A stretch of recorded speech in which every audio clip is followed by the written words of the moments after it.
നമസ്കാരം. കൂട്ടക്ഷരങ്ങളുടെ മറ്റൊരു ലൈവ് സെഷനിലേക്ക് എല്ലാവർക്കും സ്വാഗതം.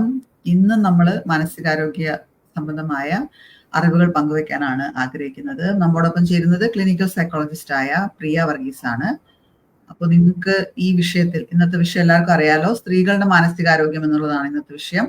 ആ വിഷയത്തിൽ നിങ്ങൾക്ക് എന്തെങ്കിലും തരത്തിലുള്ള ചോദ്യങ്ങൾ, സംശയങ്ങൾ ഉണ്ടെങ്കിൽ കമന്റിൽ ചോദിക്കാവുന്നതാണ്. അപ്പൊ നമുക്ക് ഇന്നത്തെ ലൈവ് സെഷനിലേക്ക് പോകാം. സ്വാഗതം പ്രിയ. അപ്പോ ആദ്യത്തെ ചോദ്യം എന്ന് പറയുന്നത്, എന്താണ് ഈ മാനസികാരോഗ്യം എന്നുള്ളത് നമുക്ക് ഡിഫൈൻ ചെയ്യാൻ പറ്റുക?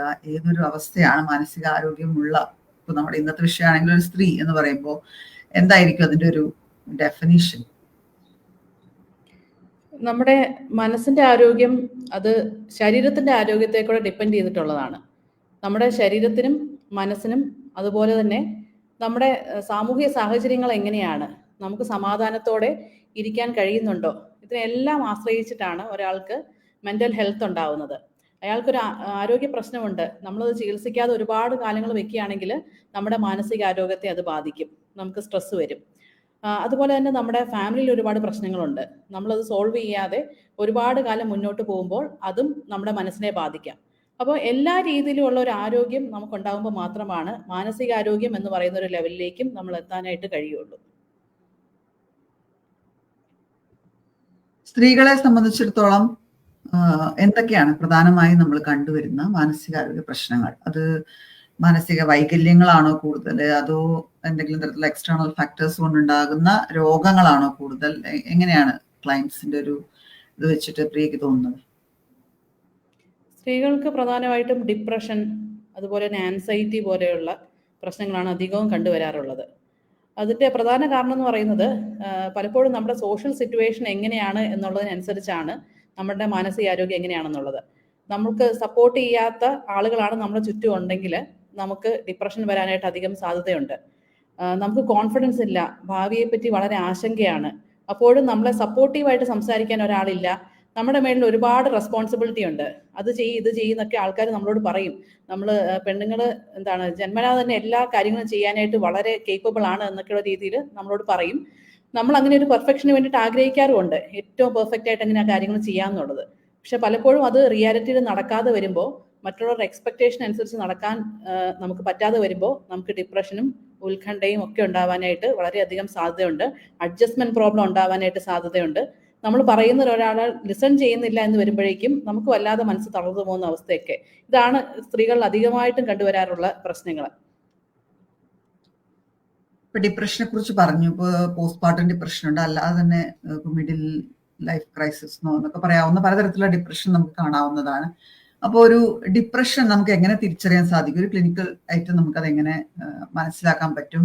പലർക്കും ചിലപ്പോൾ ഒരു സാഡ്നെസ്സിനെ പലപ്പോഴും ഡിപ്രഷനായിട്ടൊക്കെ നമ്മുടെ ഒരു ഇപ്പോഴത്തെ ഒരു ഭാഷാ പ്രയോഗത്തിൽ എന്തിനേയും നമ്മൾ ഡിപ്രസ്ഡ് ആണ് അല്ലെങ്കിൽ ഡെസ്പ് ആണെന്നുള്ള രീതിയിൽ നമ്മൾ പറയാറുണ്ട്. സത്യത്തിൽ ശാസ്ത്രീയമായി നോക്കുകയാണെങ്കിൽ ഒരു ഡിപ്രഷൻ എന്നുള്ളതിനെ നമുക്ക് എങ്ങനെ ഒന്ന് സിംറ്റമാറ്റിക്കായി പറയാൻ പറ്റും? നമ്മൾ വിചാരിക്കുന്ന പോലെ കാര്യങ്ങൾ നടക്കുന്നില്ലെങ്കിൽ ഉറപ്പായിട്ടും നമുക്ക് ഒരു സങ്കടം വരാം. നമ്മൾ ഈ പറഞ്ഞ പോലെ ഡിപ്രസ്ഡ് ആണെന്ന് നമ്മൾ പറയും, പക്ഷേ അതൊരു ക്ലിനിക്കൽ ഡിപ്രഷൻ എന്നുള്ള രീതിയിലേക്ക് അത് വരണമെങ്കിൽ 2 ആഴ്ചയിലധികം നമ്മൾ വല്ലാതെ വിഷമിച്ചിരിക്കുന്നു. നമ്മൾ സ്ഥിരമായിട്ട് ചെയ്യുന്ന കാര്യങ്ങളൊന്നും തന്നെ നമുക്ക് ചെയ്യാൻ പറ്റുന്നില്ല, എല്ലാത്തിനോടും നമുക്ക് ഇൻട്രസ്റ്റ് നഷ്ടപ്പെട്ടു പോയ അവസ്ഥ, എന്തിനായാലും ജീവിക്കുന്നത് എന്ന് തന്നെ തോന്നുന്ന രീതിയിലേക്ക് വളരെ സൂയിസൈഡൽ തോട്ട്സ് ഒക്കെ വരുന്ന ഒരു അവസ്ഥ.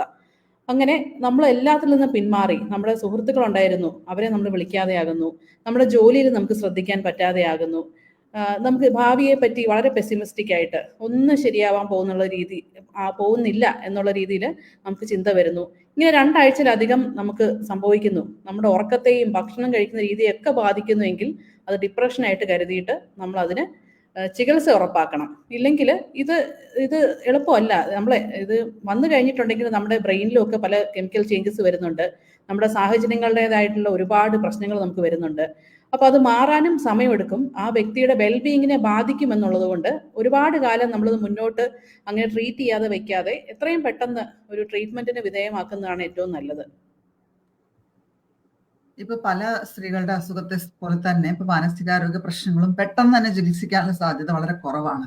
അപ്പോ അതിന്റെ ഒരു സപ്പോർട്ട് സിസ്റ്റത്തിനോടൊക്കെ എന്താണ് പ്രിയക്ക് പറയാനുള്ളത്? എങ്ങനെയാണ് ഒരു സ്ത്രീ ഡിപ്രസ്ഡ് ആണ് എന്നവർക്ക് കണ്ടെത്താൻ സാധിക്കുന്നത്, അല്ലെങ്കിൽ അവരെ ചികിത്സയിലേക്ക് നമുക്ക് മോട്ടിവേറ്റ് ചെയ്യാൻ അവർക്ക് എന്ത് ചെയ്യാൻ സാധിക്കും? പല സ്ത്രീകളും ട്രീറ്റ്മെന്റ് വരുന്നവർ പറയുന്നത് അവർക്ക് ഇത് നേരത്തെ അറിയായിരുന്നു, പക്ഷെ വീട്ടിലത് പറയുമ്പോൾ അവരെല്ലാവരും പറയും, ഓ ഇത് എല്ലാവർക്കും ഉള്ളതല്ലേ, ഇത് സാരമില്ല, ഇതങ്ങ് മാറിക്കോളും, നീ നിന്റെ ചിന്താഗതി അങ്ങ് മാറ്റ്, അല്ലെങ്കിൽ എന്തിനാ ഇതിനെപ്പറ്റി ഇത്രയും വറീഡ് ആവണോ, വേറെ എന്തെങ്കിലും ജോലി ചെയ്യുന്നൊക്കെ പറഞ്ഞ് നിസ്സാരവൽക്കരിക്കുന്നതായിട്ട് പലരും പറയാറുണ്ട്. ഞാൻ ചിലപ്പോൾ ഇത്രയും മാസങ്ങൾക്ക് മുൻപ് അന്ന് ഞാൻ ഐഡന്റിഫൈ ചെയ്തപ്പോൾ തന്നെ ഇത് ട്രീറ്റ് ചെയ്യാൻ പറ്റിയിരുന്നെങ്കിൽ എനിക്ക് ഇത്രയും സഫറിങ്സ് ഇല്ലായിരുന്നു എന്നുള്ള രീതിയിൽ ആളുകൾ പറയാറുണ്ട്. പ്രത്യേകിച്ച് പോസ്റ്റ്മോർട്ടം ഡിപ്രഷന്റെ കാര്യത്തിൽ പോലും ആൾക്കാർ പറയാറുണ്ട്, ഈ പോസ്റ്റ്മോർട്ടം ഡിപ്രഷൻ എക്സിസ്റ്റ് ചെയ്യുന്നില്ല എന്ന് തന്നെ, ഇതൊന്നും ഉള്ളതല്ല, വെറുതെ പറയുന്നതാണെന്നാണ് പലരും പറയാറുണ്ട്. അവരുടെ ഫാമിലിയിൽ ആൾക്കാർ ആ രീതിയിൽ അവരോട് സംസാരിക്കുന്ന പോലെ, ബാക്കി ഒരു സ്ത്രീകൾക്കും കുഴപ്പമില്ലല്ലോ, നിനക്ക് മാത്രം എന്താണ് പ്രശ്നം എന്നുള്ള രീതിയിൽ കുറ്റപ്പെടുത്തുന്നതായിട്ടൊക്കെ ആൾക്കാർ പറയാറുണ്ട്. സ്ത്രീകളുടെ മാനസികാരോഗ്യത്തെ പറ്റി കുറച്ചും കൂടി, പൊതുവെ മാനസികാരോഗ്യത്തെ പറ്റി നമ്മൾ അവെയർ ആവണം. സ്ത്രീകളുടെ കാര്യത്തിൽ അങ്ങനെ ഫാമിലിയിൽ എല്ലാവരും തന്നെ അവെയർ ആണെങ്കിൽ മാത്രമേ ട്രീറ്റ്മെന്റ് എടുക്കാനായിട്ട് പലപ്പോഴും സാധ്യമാവുള്ളൂ. പ്രത്യേകിച്ചും ജോലി ചെയ്യുന്ന സ്ത്രീയല്ല, വീട്ടിലെ കാര്യങ്ങൾ നോക്കിയിരിക്കുന്ന സ്ത്രീ ആണെങ്കിൽ ഉറപ്പായിട്ടും അവർക്ക് ഒരു ട്രീറ്റ്മെന്റ് എടുക്കുക, ഒരു സഹായം ഇല്ലാതെ അവർക്ക് ചെയ്യാൻ പറ്റാതെ പലപ്പോഴും പോകാറുണ്ട്. അതേസമയം ജോലി ചെയ്യാൻ സ്വന്തമായിട്ട് ഇൻകം ഉള്ള ഒരു സ്ത്രീയാണെങ്കിൽ കുറച്ചും കൂടി അവർക്ക് അതിലൊരു കൺട്രോൾ ഉണ്ട്, അവരുടെ മാനസികാരോഗ്യം മെച്ചപ്പെടുത്താനായിട്ടുള്ള മെഷേഴ്സ് അവർക്ക് എടുക്കാൻ പറ്റും. അപ്പോൾ ഈ രീതിയിൽ ഫാമിലി മുഴുവൻ അണ്ടർസ്റ്റാൻഡ് ചെയ്താൽ മാത്രമേ അവരുടെ മാനസികാരോഗ്യം മെച്ചപ്പെടുത്താൻ കഴിയൂ. ഇപ്പൊ ഒരു പക്ഷേ ഒരു സ്ത്രീയെ സംബന്ധിച്ച് ആദ്യമായിട്ടുണ്ടാകുന്ന ഒരു മാനസികാരോഗ്യ പ്രശ്നം എന്ന് പറയാവുന്ന പലപ്പോഴും PMS ആയിരിക്കാം. അതൊരു മാനസികാരോഗ്യ പ്രശ്നമായിട്ട് നമുക്ക് കണക്കാക്കാൻ പറ്റുമോ എന്നറിയില്ല. എന്നാൽ പോലും ഒരു മെന്റൽ ഹെൽത്ത് എന്നുള്ള രീതിയിൽ ആദ്യമായിട്ട് അനുഭവിക്കാൻ പോകുന്നത് പക്ഷേ ഈ പ്രീ മെൻസ്ട്രൽ സിൻഡ്രോം ആയിരിക്കും. അത്തരത്തിലുള്ള ഒരു അവസ്ഥയെ എങ്ങനെ നമുക്ക് കൈകാര്യം ചെയ്യാൻ സാധിക്കും? ചിലപ്പോൾ ഒരു ചികിത്സയൊന്നും വേണ്ടി വരില്ലായിരിക്കാം, എന്നാൽ പോലും വേറെ എന്തൊക്കെ തരത്തിൽ നമുക്കൊരു ആ കാര്യത്തെ നേരിടാൻ സാധിക്കും? കുറച്ചുകൂടെ നമ്മൾ റിലാക്സിങ് ആയിട്ടുള്ള ആക്ടിവിറ്റീസിൽ എൻഗേജ് ചെയ്യാൻ ശ്രമിക്കുക എന്നുള്ളതാണ്. ചിലപ്പോൾ ചില ആൾക്ക് റെസ്റ്റ് എടുത്തു കഴിഞ്ഞിട്ടുണ്ടെങ്കിൽ ഒരു ആശ്വാസം കിട്ടുമായിരിക്കും, ചില ആൾക്കാർക്ക് അവർക്ക് ഇഷ്ടമുള്ള ഒരു ആക്ടിവിറ്റീസിലേക്ക് മാറി എന്ന ഒരു ആശ്വാസം കിട്ടും. പക്ഷെ ഇതിനൊക്കെ തന്നെ ഇപ്പോൾ ഒരു ചെറിയ പ്രായത്തിലാണ്, കല്യാണത്തിന് മുമ്പാണെങ്കിൽ കുറച്ചും കൂടി അവർക്ക് ഇത് ടേക്ക് കെയർ ചെയ്യാൻ പറ്റും, അവർക്ക് വേണ്ടി സമയം സ്പെൻഡ് ചെയ്യാൻ പറ്റും. പക്ഷെ ഒരു ഫാമിലി ലൈഫിലേക്കൊക്കെ വരുമ്പോൾ ഈ PMSനെയൊക്കെ ഡീൽ ചെയ്യാൻ വീട്ടിലെ ഉത്തരവാദിത്വം കൊണ്ട് എത്രമാത്രം അവർക്ക് അവരുടെ റിലാക്സിങ് ആയിട്ടുള്ള ആക്ടിവിറ്റീസ് ചെയ്യാൻ കഴിയും എന്നുള്ളൊരു പ്രശ്നം അതിലുണ്ട്. പക്ഷെ അതാണ് ഫാമിലി മനസ്സിലാക്കണം. ഈ നമ്മൾ പലപ്പോഴും സ്ത്രീകൾക്കൊരു മൂഡ് സ്വിങ്സ് ഈ പീരീഡ്സിന്റെ മുമ്പായിട്ടുള്ള സമയങ്ങളിലൊക്കെ ഉണ്ടാവാറുണ്ട്. അപ്പൊ അതിനെ മനസ്സിലാക്കാതെ അവർക്ക് ഒത്തിരി പ്രഷർ കൊടുക്കുമ്പോഴത്തേനും അത് ഫാമിലി പ്രോബ്ലത്തിലേക്ക് തന്നെ പോകുന്ന അവസ്ഥകൾ കാണാറുണ്ട്. അപ്പം പലരും പറയും, ഇത് അവൾക്ക് ചില ഹസ്ബൻഡ്സ് മനസ്സിലാക്കുന്നവർ പറയും ഈ പീരീഡ്സിന് മുമ്പായിട്ട് അവൾക്ക് അങ്ങനെ ഉള്ളതാണ്, അത് എനിക്കറിയാം, ഞാനത് കുറെ നാളായിട്ട് കാണുന്നോട്ട് അക്സെപ്റ്റ് ചെയ്തെന്ന് പറയും. പക്ഷെ മിക്കവരും ഇങ്ങനെയൊന്നും ഇല്ല എന്നുള്ള രീതിയിൽ ഇത് വെറുതെ ഒരു അഭിനയമാണെന്നൊക്കെ പോലും ചിന്തിച്ചു പോകുന്ന ചില കൂട്ടം ആൾക്കാരുണ്ട്. അത് പക്ഷെ നമ്മൾ കുറച്ചുകൂടെ അവെയർ ആണെങ്കിൽ ആ ഫാമിലി പ്രോബ്ലം കൂടെ റിസോൾവ് ചെയ്ത് നമുക്ക് പോകാൻ പറ്റും. ഇത് പറഞ്ഞപ്പോൾ ഞാൻ ചോദിക്കാൻ ആഗ്രഹിക്കുന്നത്, ഇപ്പോൾ ഒരുപാട് ക്ലൈൻറ്റ്സിനെ കാണുന്ന ഒരാളെന്ന നിലയിൽ സ്ത്രീകളുടെ മാനസികാരോഗ്യ പ്രശ്നത്തെ എത്രത്തോളം അവരുടെ പാർട്ട്നേഴ്സ് മനസ്സിലാക്കുന്നുണ്ട് എന്നാണ് തോന്നുന്നത്? അവിടെ ആവറേജ് എത്ര ശതമാനം ആളുകൾക്ക് അത് കുറച്ചുകൂടി അതിനെക്കുറിച്ചുള്ള അറിവുണ്ട് എന്നാണ് തോന്നുന്നത്? ഇപ്പോഴത്തെ കാലത്ത് കുറെ അവയർനെസ് ഉണ്ട്, അവർക്ക് ഒരു 10% ആൾക്കാർ അംഗീകരിക്കുന്നുണ്ട്, എന്നാൽ 10% ആൾക്കാർ അതിനെ നിസ്സാരവൽക്കരിക്കുന്നുമുണ്ട്, ഇതൊക്കെ വെറുതെ തോന്നലാണെന്നുള്ള രീതിയിൽ. പക്ഷെ പണ്ട് കാലത്ത് കുറച്ചും കൂടി ഡിഫിക്കൽട്ട് ആയിരുന്നു, ഇപ്പോൾ ഒക്കെ ഒരു 50-50 നമുക്ക് പറയാൻ പറ്റും.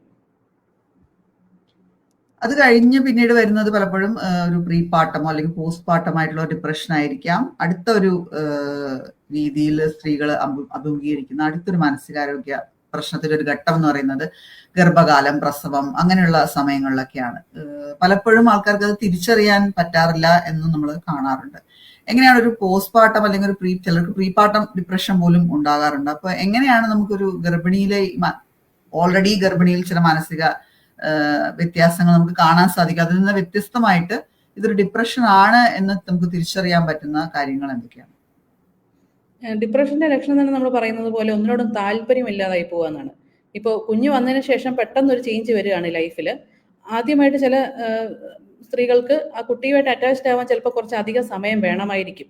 അപ്പൊ ആ സമയത്തൊക്കെ ചില കുടുംബങ്ങളിൽ ചിലപ്പോൾ ഇതെന്താണ്, ഒരു അമ്മ ഇങ്ങനെയല്ല, അമ്മ കുറച്ചും കൂടി ആക്റ്റീവ് ആകണം, കുട്ടിയോട് കുറച്ചും കൂടി അടുപ്പം ഉണ്ടാവേണ്ടതല്ലേ എന്നൊക്കെയുള്ള ഒരു കമ്പാരിസൺ ഒക്കെ വന്നു കഴിയുമ്പോഴേക്കും ഇവർ കുറച്ചധികം ഡിപ്രഷന്റെ സിംറ്റംസ് കാണിച്ചു തുടങ്ങും. ഇവർക്ക് ഒന്നിനോടും താല്പര്യമില്ലാതാകുകയും ഇവര് എല്ലാത്തിനും ഡിറ്റാച്ച്ഡ് ആയി, സംസാരം കുറവ്, അല്ലെങ്കിൽ ചില സ്ത്രീകൾ ഭയങ്കരമായിട്ട് ദേഷ്യം വരിക, നമ്മൾ അജിറ്റേറ്റഡ് ഡിപ്രഷൻ എന്ന് പറയും. അവർക്ക് ആ ഡിപ്രഷനാണ്, അതിനെ താങ്ങാൻ വയ്യാതെ പെട്ടെന്ന് ദേഷ്യപ്പെടുന്ന ഒരു രീതിയൊക്കെ സംഭവിക്കാറുണ്ട്. അപ്പോൾ പൊതുവേ ഈ പോസ്റ്റ്മോർട്ടം ഡിപ്രഷന്റെ കാര്യം നമ്മൾ എടുക്കുമ്പോൾ ഈ പൊതുവെ അമ്മമാരെ കുറിച്ച് ഒരുപാട് പെർഫെക്റ്റ് ആകണം എന്നുള്ളൊരു ആറ്റിറ്റ്യൂഡ് സമൂഹത്തിലുണ്ട്.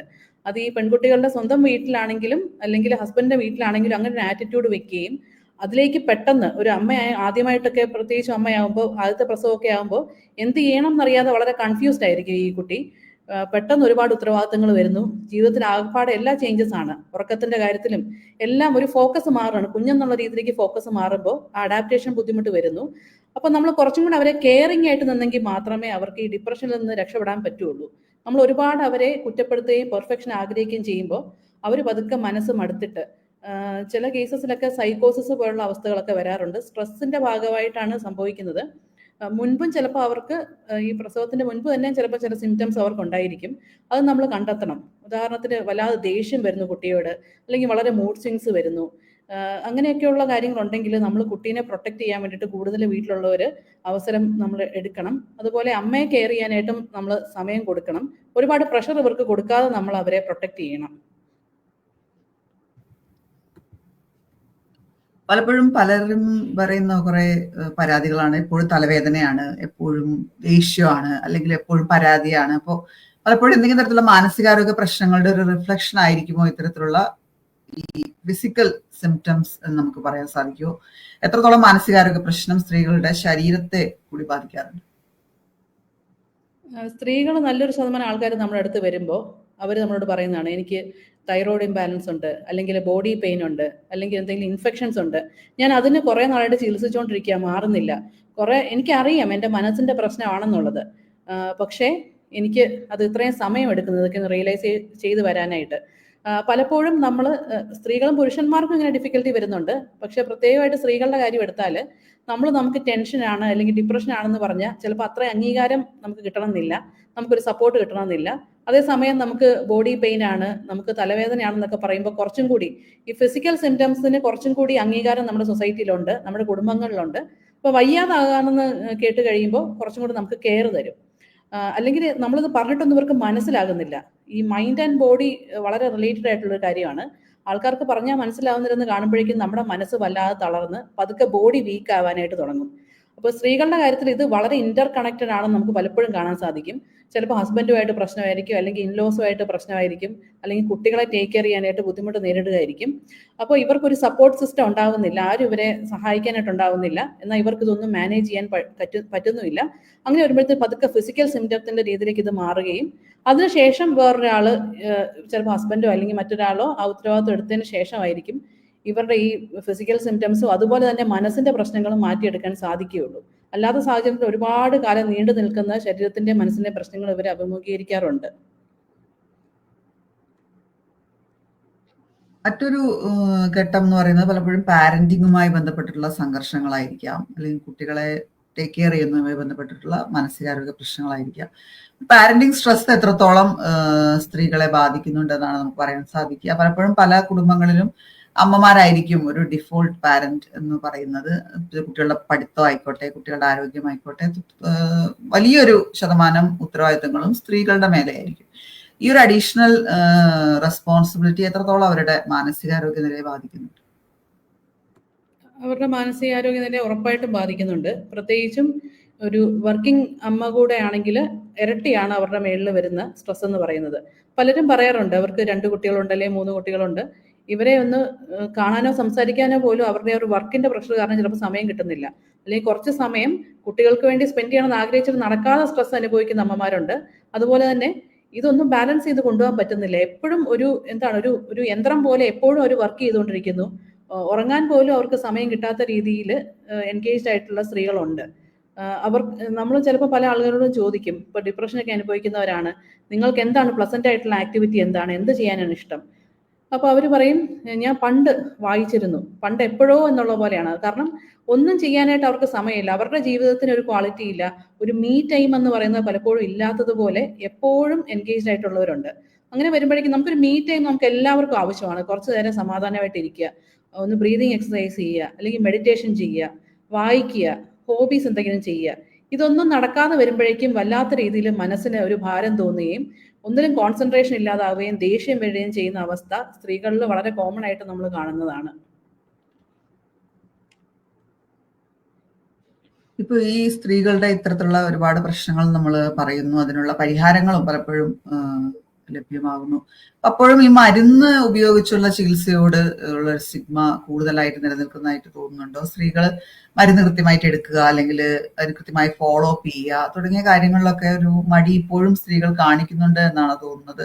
അല്ലെങ്കിൽ നേരത്തെ പറഞ്ഞ പോലെ തന്നെ ഇത് തനിയെ മാറിക്കോളും, കുറച്ച് കഴിയുമ്പോൾ ഇത് തനിയെ പൊയ്ക്കോളും, അല്ല ജലദോഷമൊക്കെ പിടിക്കുന്നത് പോലെ അങ്ങ് പൊയ്ക്കോളും എന്ന് കരുതുന്ന സ്ത്രീകളും ഉണ്ടായിരിക്കുമല്ലോ. അപ്പോൾ എങ്ങനെയാണ് ഇതിന്റെ ഒരു ചികിത്സാ ക്രമം വരുന്നത്? എത്ര സമയം എടുക്കും ഒരു ഇത്തരത്തിലുള്ള ഒരു പ്രശ്നത്തെ നമുക്ക് പൂർണ്ണമായി ചികിത്സിച്ച് ഭേദമാക്കാൻ? അത്തരത്തിലുള്ള കാര്യങ്ങൾ കൂടി ആളുകൾക്ക് അറിയാൻ താല്പര്യം ഉണ്ടാവും തോന്നുന്നു. ചിലർ വിചാരിക്കുന്ന ജീവിതകാലം മുഴുവൻ ഞാൻ ഈ മരുന്ന് കഴിക്കേണ്ടി വരുമോ എന്നുള്ള വിഷമത്തിലൊക്കെ ഇരിക്കുന്ന ആൾക്കാരുണ്ട്. എല്ലാ മാനസിക പ്രശ്നത്തിനും നമ്മൾ മരുന്ന് കഴിക്കേണ്ട ആവശ്യമില്ല. ഇപ്പം ഡിപ്രഷൻ ആണെങ്കിൽ ഒരു മൈൽഡ് ലെവൽ ഡിപ്രഷനേ ഉള്ളൂ, ചെറിയ രീതിയിലുള്ളെങ്കിൽ അവർക്ക് മരുന്നിന്റെ ആവശ്യമില്ല. അവരുടെ ചിന്താഗതിയിലുള്ള ചേഞ്ചസ് ആയിരിക്കും നമ്മൾ അവരോട് അഡ്വൈസ് ചെയ്യുക, അല്ലെങ്കിൽ അവരുടെ സാഹചര്യങ്ങളിലുള്ള വ്യത്യാസമായിരിക്കും. അതേസമയം വളരെ സിവിയർ ആയിട്ട് ഡിപ്രസ്ഡ് ആണ്, അവർക്ക് ജീവിക്കണം എന്ന് തന്നെ തോന്നുന്നില്ല, അവർക്ക് ആത്മഹത്യ ചെയ്യാൻ തോന്നുന്ന അവസ്ഥയാണെങ്കിൽ നമ്മൾ മരുന്നിന് വേണ്ടിയിട്ട് ഒരു സൈക്യാട്രിസ്റ്റിന്റെ അടുത്തേക്ക് അവരെ റെഫർ ചെയ്യും. അത് ആവശ്യമാണ്, കാരണം അതൊരു എമർജൻസി സിറ്റുവേഷൻ ആണ്. അവരുടെ തലച്ചോറിലെ ചില കെമിക്കൽ ഇംബാലൻസും ഒക്കെ അവിടെ ഒരു പ്രശ്നമാണ്. അത് മരുന്ന് കൊടുത്തേ മതിയാവുള്ളൂ. അതുപോലെ തന്നെ അമിതമായിട്ടുള്ള ഉത്കണ്ഠ, ഒന്നിലും കോൺസെൻട്രേറ്റ് ചെയ്യാൻ പറ്റുന്നില്ല, ഒട്ടും റിലാക്സ് ചെയ്യാൻ പറ്റുന്നില്ല എന്നുള്ള അമിതമായ ഉത്കണ്ഠ ഉണ്ടെങ്കിൽ മാത്രമാണ് മരുന്ന് ആവശ്യം. അല്ലാതെ ചെറിയ രീതിയിലുള്ള ഉത്കണ്ഠ നമുക്ക് കൗൺസിലിങ്ങിലൂടെ മാറ്റാൻ പറ്റുന്നതിന് മരുന്നുകൾ ആവശ്യമില്ല. അതിനുപോലെ തന്നെ പ്രധാനപ്പെട്ടതാണ് സംശയരോഗം എന്ന് പറഞ്ഞൊരു അവസ്ഥയുണ്ട്. അത് സ്ത്രീകളിലും പുരുഷന്മാരിലും നമുക്ക് കാണാനായിട്ട് പറ്റും. ആളുകളെ സംശയം, പ്രത്യേകിച്ച് ഭർത്താവിനെയോ ഭാര്യയോ സംശയിക്കുന്ന അവസ്ഥയൊക്കെയാണിത്. അപ്പൊ ഇങ്ങനെ വന്നു കഴിയുമ്പോൾ ഇങ്ങനത്തെ കാര്യങ്ങൾ, അല്ലാതെ സ്കീസോഫ്രീനിയ എന്നൊക്കെ പറയുന്ന മാനസിക പ്രശ്നങ്ങളുണ്ട്, അല്ലെങ്കിൽ ബൈപോളർ അഫക്റ്റീവ് ഡിസോർഡർ എന്ന് പറയുന്ന മാനസിക പ്രശ്നമുണ്ട്. ഇതിനൊക്കെ മരുന്ന് കൊടുത്തുകൊണ്ട് നമ്മൾ ചികിത്സിക്കേണ്ട മാനസിക പ്രശ്നങ്ങളാണ്. അതിന് ഉറപ്പായിട്ടും നമ്മൾ മരുന്ന് പ്രിസ്ക്രൈബ് ചെയ്യും. പക്ഷേ അല്ലാത്ത രീതിയിലുള്ള കോഗ്നിറ്റീവ് ബിഹേവിയർ തെറാപ്പി പോലുള്ള നമ്മൾ സംസാരിച്ച് അവരുടെ പ്രശ്നങ്ങൾ മനസ്സിലാക്കി ചിന്താഗതിയിൽ മാറ്റം വരുത്തിയാൽ വ്യത്യാസം വരുന്ന ചികിത്സകൾക്ക് അതിന് നമ്മൾ മരുന്ന് പ്രിസ്ക്രൈബ് ചെയ്യില്ല. അതുകൊണ്ട് എല്ലാം മരുന്ന് ആവശ്യമുള്ളതോ എല്ലാം തീവ്രമായിട്ടുള്ള മാനസിക പ്രശ്നങ്ങളോ അല്ല എന്നുള്ളത് നമ്മൾ മനസ്സിലാക്കണം. കംപ്ലീറ്റ്ലി നെഗറ്റീവായിട്ട് ഇതിനെ നമ്മൾ കാണരുത്. ആവശ്യത്തിനനുസരിച്ച് മാത്രം മരുന്ന് കഴിക്കുന്ന പോലെയാണ് നമ്മൾ ഇതിൽ ചെയ്യേണ്ടത്. ചില സ്ത്രീകളിൽ ഭയങ്കരമായിട്ട് ഈ വൃത്തി കൂടുതലുള്ള സ്ത്രീകളുണ്ടാവാം. അത് ചിലപ്പോൾ OCD തന്നെ ആകണം എന്നില്ല, എന്നാൽ പോലും അത്തരത്തിൽ അടുക്കും ചിട്ട ഭയങ്കരമായിട്ടുള്ളവർ, അല്ലെങ്കിൽ പെർഫെക്ഷനിസ്റ്റുകളായിട്ടുള്ള ആളുകൾ. ഇത് പ്രത്യക്ഷത്തിൽ വലിയൊരു മാനസികാരോഗ്യ പ്രശ്നം അല്ലെങ്കിൽ പോലും അവരുടെ ഒരു ജീവിതത്തെ അത് ബാധിക്കുന്നുണ്ടാകാം. അപ്പോ ഈ എല്ലാം കൃത്യമായിരിക്കണം അല്ലെങ്കിൽ അങ്ങനെ വിചാരിക്കുന്ന സ്ത്രീകളോട് എന്താണ് പറയാനുള്ളത്? അല്ല, പൊതുവേ സ്ത്രീകളെ നമ്മളെ വളർത്തിക്കൊണ്ട് വരുന്നത് അങ്ങനെയാണ്, എല്ലാം വളരെ പെർഫെക്റ്റ് ആയിരിക്കണം, ആരെ കൊണ്ട് മോശമായിട്ടൊന്നും പറയിപ്പിക്കരുത്, ഉത്തരവാദിത്തങ്ങളൊക്കെ നന്നായിട്ട് ചെയ്യണം. നമ്മളെ കല്യാണം കഴിപ്പിച്ച് വിടുമ്പോഴൊക്കെ തന്നെ ഇതൊക്കെ പറഞ്ഞാണ് നമ്മളെ വിടുന്നത്. പൊതുവേ സ്ത്രീകൾക്ക് ഇച്ചിരി പെർഫെക്ഷൻ കൂടുതലാണ്. കാരണം എല്ലാത്തിലും അവർ നല്ല അമ്മയായിട്ടിരിക്കാനായിട്ട്, നല്ലൊരു കുടുംബിനിയായിട്ടിരിക്കാനൊക്കെ അവർ ശ്രദ്ധിക്കും. പക്ഷേ OCD എന്ന് പറഞ്ഞ അവസ്ഥ ഇതിനും വളരെയധികം കുറച്ചും കൂടി പ്രശ്നങ്ങൾ ഉണ്ടാക്കുന്നതാണ്. കാരണം ഈയിടെ കണ്ട ഒരു കുട്ടി ജനിച്ചു സ്ത്രീക്ക്. അപ്പോൾ കുഞ്ഞിനെ, ചെറിയ കുട്ടിയാണ്, കുഞ്ഞിനെ രാത്രി 10 മണിക്കൊക്കെ കുളിപ്പിക്കുകയാണ്. കാരണം വൃത്തിയില്ല എന്നുള്ള തോന്നൽ വരികയാണ്. കുഞ്ഞിനെ എവിടെയെങ്കിലും കട്ടിലിൽ കിടത്തി കഴിഞ്ഞാൽ അവിടെ വൃത്തിയില്ല എന്ന് തോന്നിയിട്ട് ഭയങ്കര ടെൻഷൻ വരുന്നു. മറ്റാരും കുഞ്ഞിനെ തൊടാനായിട്ട് സമ്മതിക്കില്ല, കാരണം എന്തോ ജേംസ് ഒക്കെ വരുന്നു, കുട്ടിക്ക് വലിയ അസുഖം വരുന്നുള്ള രീതിയിൽ ടെൻഷൻ അടിക്കുക. അപ്പൊ ഇതൊക്കെ കുറച്ച് എക്സ്ട്രീം ആണ്. ഇത് നമ്മൾ കുറച്ചുകൂടി ഒരു സൈക്കോളജിസ്റ്റിന്റെ സപ്പോർട്ട് ആവശ്യമുള്ള കാര്യങ്ങളാണ്. കാരണം ഇവർക്ക് എന്തോ സംഭവിച്ചു പോകുന്നുള്ള വല്ലാത്ത പേടിയിൽ നിന്നാണ് ഈ OCD ഉണ്ടാവുന്നത്. നമ്മൾ എല്ലാം പെർഫെക്റ്റ് ആയിട്ട് ചെയ്യണം എന്ന് നമുക്ക് ആഗ്രഹമുണ്ട്, പക്ഷെ OCD പോലുള്ള ലെവലിൽ ഒരിക്കലും അത് ഹെൽത്തി ആയിട്ടുണ്ടാവില്ല. ഈ OCD തന്നെ പല രീതിയിൽ സംഭവിക്കാറുണ്ട് സ്ത്രീകളുടെ കാര്യത്തിൽ. ഉദാഹരണത്തിന് ചില സ്ത്രീകൾ നമുക്ക് കാണാൻ പറ്റും, അവർക്ക് ഭയങ്കര ടെൻഷനാണ്, കുഞ്ഞിന് എന്തെങ്കിലും സംഭവിക്കുമോ എന്നുള്ള ടെൻഷൻ ഉള്ളവരുണ്ട്. ചില സമയങ്ങളിൽ കുഞ്ഞിനെ ഞാൻ തന്നെ എന്തെങ്കിലും ചെയ്തു പോകുമോ, കുഞ്ഞിനെ ഉപദ്രവിക്കുമോ എന്ന് ടെൻഷൻ അടിക്കുന്ന സ്ത്രീകളുണ്ട്. അതുകൊണ്ട് കുഞ്ഞിനെ വളരെയധികം ദൂരെ മാറ്റി നിർത്തുക, കുഞ്ഞിനെ എടുക്കാനായിട്ട് മടിക്കുക, ഷാർപ്പായിട്ടുള്ള ഒബ്ജക്ട്സ് ഒക്കെ വീട്ടിലുണ്ടെങ്കിൽ അത് മാറ്റി വെക്കുക. ആ രീതിയിൽ OCD വളരെ ഭയാനകമായിട്ടുള്ള രീതിയിൽ സ്ത്രീകളെ ബാധിക്കാറുണ്ട്. അപ്പൊ ഇതിനെയൊക്കെ നമ്മൾ നിസ്സാരമായിട്ട് മാറും എന്ന് പറയുമ്പോൾ മാറില്ല. അതൊരു സൈക്കോളജിക്കൽ ഇന്റർവെൻഷൻ അവർക്ക് അത്യാവശ്യമായിട്ടുള്ള കാര്യങ്ങളാണ്. ഇനി നമ്മൾ അങ്ങോട്ട് വരികയാണെങ്കിൽ ഏറ്റവും കൂടുതൽ സ്ത്രീകൾ അഭിമുഖീകരിക്കുന്ന ഒരു കാര്യമായിരിക്കും ആങ്സൈറ്റി എന്ന് പറയുന്നത്. ഒരു പക്ഷെ ജന്മനാ എനിക്ക് തോന്നുന്നു സ്ത്രീകൾ കുറച്ച് ആങ്ഷ്യസ് ആണെന്ന് വേണമെങ്കിൽ നമുക്ക് പറയാം. എന്നാൽ പോലും ആങ്സൈറ്റി ഏത് ഘട്ടത്തിലാണ് ഒരു ചികിത്സ വേണ്ട ഒരു അവസ്ഥയിലേക്ക് പോകുന്നത്? ആങ്സൈറ്റി കുറയ്ക്കാൻ നമുക്ക് എന്തൊക്കെ ചെയ്യാൻ സാധിക്കും? സ്ത്രീകളുടെ ആൻസൈറ്റിയുടെ കുറച്ച് എക്സാമ്പിൾസ് പറയുകയാണെങ്കിൽ, ഇപ്പോൾ കുട്ടികൾ സ്കൂളിൽ നിന്ന് വരാനായിട്ട് താമസിച്ചു, നമുക്ക് എല്ലാവർക്കും ടെൻഷൻ വരും. പക്ഷേ ഇത് അമിതമായിട്ടുള്ള രീതിയിൽ ടെൻഷൻ ഒരു സെക്കൻഡ് പോലും വെയിറ്റ് ചെയ്യാൻ പറ്റാതെ വരിക, അല്ലെങ്കിൽ ഫോൺ വിളിച്ചപ്പോൾ ഹസ്ബൻഡോ കുട്ടികളോ ആരും ഫോൺ എടുത്തില്ല, അപ്പോൾ എന്തെങ്കിലും സംഭവിച്ചോ എന്ന് വിചാരിച്ചിട്ട് നമ്മൾ കണ്ടിന്യൂസ് വിളിച്ചുകൊണ്ടിരിക്കുന്ന ഒരു അവസ്ഥ. അതുപോലെ തന്നെ ഭാവിയെ പറ്റി ഭയങ്കരമായ ആശങ്ക. ഇപ്പോൾ കുട്ടി പഠിക്കുന്നില്ല, കുട്ടി ചിലപ്പോൾ ആ ഒരു ദിവസമായിരിക്കും പഠിക്കാതിരുന്നത്, അതുകൊണ്ട് വല്ലാതെ ടെൻഷൻ വന്നിട്ട് കുട്ടിയുടെ ഭാവി തന്നെ നഷ്ടപ്പെട്ടു പോകുമെന്ന് പേടിച്ചിട്ട് എപ്പോഴും കുട്ടീനെ നിർബന്ധിച്ച് പഠിക്കാനായിട്ട് പറയുക. ഇങ്ങനെയുള്ള രീതിയിൽ വല്ലാത്ത രീതിയിൽ ആൻസൈറ്റികൾ സ്ത്രീകൾക്ക് ഉണ്ടാവാറുണ്ട്. ഉത്കണ്ഠ എന്ന് പറയുന്നത് ചെറുപ്പം മറ്റേ ഉണ്ടാവാൻ സാധ്യതയുണ്ട്. കാരണം ഈ പറഞ്ഞ പോലെ ഈ പെർഫെക്ഷന് വേണ്ടിയിട്ട് വിചാരിക്കുമ്പോഴേ, അല്ലെങ്കിൽ കുറച്ച് കോൺഫിഡൻസ് ഇഷ്യൂ ഒക്കെ സ്ത്രീകൾക്ക് ചിലപ്പോൾ പുരുഷന്മാരെ അപേക്ഷിച്ച് കൂടുതലാവാൻ സാധ്യതയുണ്ട്. കാരണം അവരുടെ വളർന്നു വരുന്ന രീതി അനുസരിച്ചാണ്. നമ്മൾ കൂടുതൽ റിസ്കുകൾ എടുക്കുമ്പോഴും കൂടുതൽ സാഹചര്യങ്ങളെ ഫേസ് ചെയ്യുമ്പോഴാണല്ലോ നമുക്ക് ധൈര്യം വരുന്നത്. അപ്പോൾ അങ്ങനെയുള്ള സാഹചര്യങ്ങൾ കിട്ടാതെ പോയിട്ടുള്ള സ്ത്രീകളുണ്ടെങ്കിൽ അവർ ഉത്കണ്ഠപ്പെടാനായിട്ടുള്ള സാധ്യത വളരെ കൂടുതലാണ്. ഉത്കണ്ഠയിൽ നിന്ന് പുറത്തു വരാൻ നമ്മൾ ചെയ്യേണ്ടത് ധൈര്യമായിട്ട് നമുക്ക് പേടിയുള്ള സിറ്റുവേഷനെ ഫേസ് ചെയ്യുക എന്നുള്ളതാണ്. അതിനായിട്ട് നമ്മൾ കുറച്ചുകൂടെ മുന്നോട്ട് വരുമ്പോൾ മാത്രമാണ് സ്ത്രീകൾക്ക് കോൺഫിഡൻസ് കൂടുകയും കുറച്ചുകൂടെ ധൈര്യമായിട്ട് ഇരിക്കുകയും ചെയ്യാൻ കഴിയുള്ളൂ. സ്ത്രീകളുടെ ഒരു ശാരീരിക അവസ്ഥ എത്രത്തോളം ഈ മാനസികാരോഗ്യ പ്രശ്നങ്ങളെ ബാധിക്കുന്നുണ്ട്? ഉദാഹരണത്തിന് ഹോർമോണൽ ആയിട്ടുള്ള കാര്യങ്ങൾ ഉണ്ടായിരിക്കാം. അപ്പോൾ എങ്ങനെയാണ് അതൊരു സ്ത്രീയാണ് എന്നുള്ളത് കൊണ്ട് ഉള്ള ഒരു അധിക എന്താ പറയാ ഡേഞ്ചർ എന്താണെന്നാണ് തോന്നുന്നത്? തൈറോയിഡ് ഇംബാലൻസ് പോലുള്ള കാര്യങ്ങൾ നമ്മുടെ മൂഡിനെ വളരെയധികം അഫക്റ്റ് ചെയ്യാൻ സാധ്യതയുണ്ട്. ഡിപ്രഷൻ, ആൻസൈറ്റി പോലുള്ള കാര്യങ്ങൾ തൈറോയിഡ് ഇംബാലൻസ് കൊണ്ട് വരാം. നമ്മൾ പലപ്പോഴും ഇത് ചികിത്സിക്കാതെ ഇത് സാരമില്ല എന്ന് പറഞ്ഞു വിടുമ്പോൾ, കാരണം സ്ത്രീകൾക്ക് അവരുടെ ഒരു സെൽഫ് കെയർ പലപ്പോഴും അത്ര ഇമ്പോർട്ടൻ്റ് ആണോ എന്നുള്ളത് സംശയമാണ്. ഒരു ബാക്കി എല്ലാ കാര്യങ്ങളും കഴിഞ്ഞിട്ട് സ്വന്തം കാര്യം നോക്കാമെന്ന് വിചാരിക്കാറുണ്ട്. ചില ആളുകൾ എന്നെ ആരും നോക്കുന്നില്ലല്ലോ, പിന്നെ ഞാൻ എന്തിനാണ് എൻ്റെ കാര്യങ്ങൾ നോക്കുന്നത്, എന്നെ വീട്ടിലുള്ളവർ ആരും ശ്രദ്ധിക്കുന്നില്ലല്ലോ, എൻ്റെ ഹെൽത്ത് എങ്ങനെയാണെങ്കിലും എന്താണ് എന്നുള്ള രീതിയിൽ വിചാരിക്കുന്ന സ്ത്രീകളുമുണ്ട്. അപ്പോൾ ഈ ഹോർമോണൽ ഇംബാലൻസ് വരികയാണെങ്കിൽ നമ്മൾ ഉറപ്പായിട്ടും അതിനെ കൺസിഡർ ചെയ്യണം, അതിന് ട്രീറ്റ്മെൻറ്റ് എടുക്കണം. അതുപോലെ തന്നെ പ്രസവം, അതിനെ തുടർന്നുള്ള ഹോർമോൺ ഇംബാലൻസുകൾ ചിലപ്പം വരാം, അല്ലെങ്കിൽ ഹോർമോണൽ വ്യതിയാനങ്ങൾ നോർമലി വരുന്നത് തന്നെ നമ്മുടെ മൂഡിനെ വളരെയധികം ബാധിക്കാനായിട്ട് സാധ്യത വളരെ കൂടുതലാണ്. ഇതിനെപ്പറ്റി കുറച്ച് നേരത്തെ നമ്മൾ മനസ്സിലാക്കുന്നതും, ഇപ്പോഴൊക്കെ ആണെങ്കിൽ ഗൈനക്കോളജി ഡിപ്പാർട്ട്മെന്റിനോട് ചേർന്നൊക്കെ തന്നെ സൈക്കോളജിസ്റ്റുകളൊക്കെ അവൈലബിൾ ആണ്. നേരത്തെ കൂട്ടി ഇതിനെപ്പറ്റി മനസ്സിലാക്കാൻ കഴിയുന്നതും പ്രിപ്പയർഡ് ആയിട്ട് ഇരിക്കാൻ കഴിയുന്നതും ഒക്കെ നമ്മളെ വളരെയധികം ഇതിൽ നിന്നൊക്കെ പ്രൊട്ടക്ട് ചെയ്യുന്ന രീതികളാണ്. അതുപോലെ തന്നെ നമുക്ക് കാണാൻ പറ്റുന്ന ഒരു കാര്യമാണ് പലപ്പോഴും കോൺട്രാസെപ്ഷൻ, അല്ലെങ്കിൽ അത്തരം കാര്യങ്ങളുടെ എല്ലാത്തിന്റെയും ഉത്തരവാദിത്തം വരുന്നത് സ്ത്രീകളുടെ ശരീരത്തിനാണല്ലോ. ഇത്തരത്തിലുള്ള കോൺട്രാസെപ്റ്റീവ് പിൽസ് കഴിക്കുന്നത് കൊണ്ട്, അല്ലെങ്കിൽ മറ്റ് കോപ്പർ ടീ പോലുള്ള സംഭവങ്ങൾ ചെയ്യുന്നത് കൊണ്ടൊക്കെ പലതരത്തിലുള്ള മാനസിക വ്യതിയാനങ്ങൾ സ്ത്രീകൾ കണ്ടുവരാറുണ്ട്. അപ്പോൾ അതിനെക്കുറിച്ച് എന്താണ് തോന്നുന്നത്? അല്ല, ഈ പറഞ്ഞ പോലെ ഒത്തിരി ഇവരുടെ മേലിലാണ് ഈ പറഞ്ഞ കാര്യങ്ങൾ. അതായത് കുഞ്ഞ് ജനിക്കുന്നതും അല്ലെങ്കിൽ കുഞ്ഞിന്റെ ജെൻഡറും എല്ലാം തന്നെ നിശ്ചയിക്കുന്നത് സ്ത്രീകളാണെന്നുള്ള രീതിയിലാണ് പൊതുവെ സമൂഹത്തിന്റെ ഒരു തോന്നല്. പക്ഷെ തെറ്റായ ധാരണകളാണിത്. ഇത് ഇത്രയും ഈ ഹോർമോണുകളും ഒക്കെ നമ്മൾ ഉപയോഗിക്കുമ്പോൾ അതെല്ലാം അളവനുസരിച്ചും ഡോക്ടറിന്റെ പ്രിസ്ക്രിപ്ഷൻ അനുസരിച്ച് മാത്രം നമ്മൾ ചെയ്യേണ്ടതാണ്. നമ്മൾ ടെൻഷൻ പിടിച്ച് നമ്മൾ നമ്മുടേതായ രീതിയിൽ ഉപയോഗിക്കേണ്ട ഒരു കാര്യമൊന്നുമല്ല ഇത്. അപ്പോൾ ഇത് നമ്മുടെ മാനസികാരോഗ്യത്തെ ബാധിക്കുന്നുണ്ടെങ്കിൽ ഉറപ്പായിട്ടും ഗൈനക്കോളജിസ്റ്റുമായിട്ട് ഡിസ്കസ് ചെയ്തിട്ട് നമ്മൾ വേണ്ടതായ തീരുമാനങ്ങളും വ്യത്യാസങ്ങളും ഇതിലെടുക്കണം. അതുപോലെ തന്നെ ഇപ്പോൾ കുഞ്ഞ് ജനിക്കുന്നില്ല എന്നുള്ള കാര്യത്തിൽ പോലും ടെൻഷൻ ഒരുപാട് സ്ത്രീകളുടെ മേലെയാണ് വരുന്നത്. ചിലപ്പോൾ ആൾക്കാർ പറയാറുണ്ട്, ഈ കുട്ടിക്ക് PCOD ഉണ്ടായിരുന്നത് ഞങ്ങളോട് കല്യാണത്തിന് മുമ്പ് പറഞ്ഞില്ല. ഇങ്ങനെ ചിലപ്പോൾ കുട്ടി അതിനെപ്പറ്റി അവെയർ അല്ലായിരിക്കാം, അല്ലെങ്കിൽ ചിലപ്പോൾ പല കാര്യങ്ങളും ഇപ്പോൾ കോമൺ ആയിട്ടുള്ളത് കൊണ്ട് അവർ പറയാതിരുന്നതാവാം, അല്ലെങ്കിൽ അവർ ടെൻഷൻ കൊണ്ട് പറയാതിരുന്നതാവാം. ഇങ്ങനെ ഒരുപാട് കാര്യങ്ങൾ അതിന്റെ പിന്നിലുണ്ട്.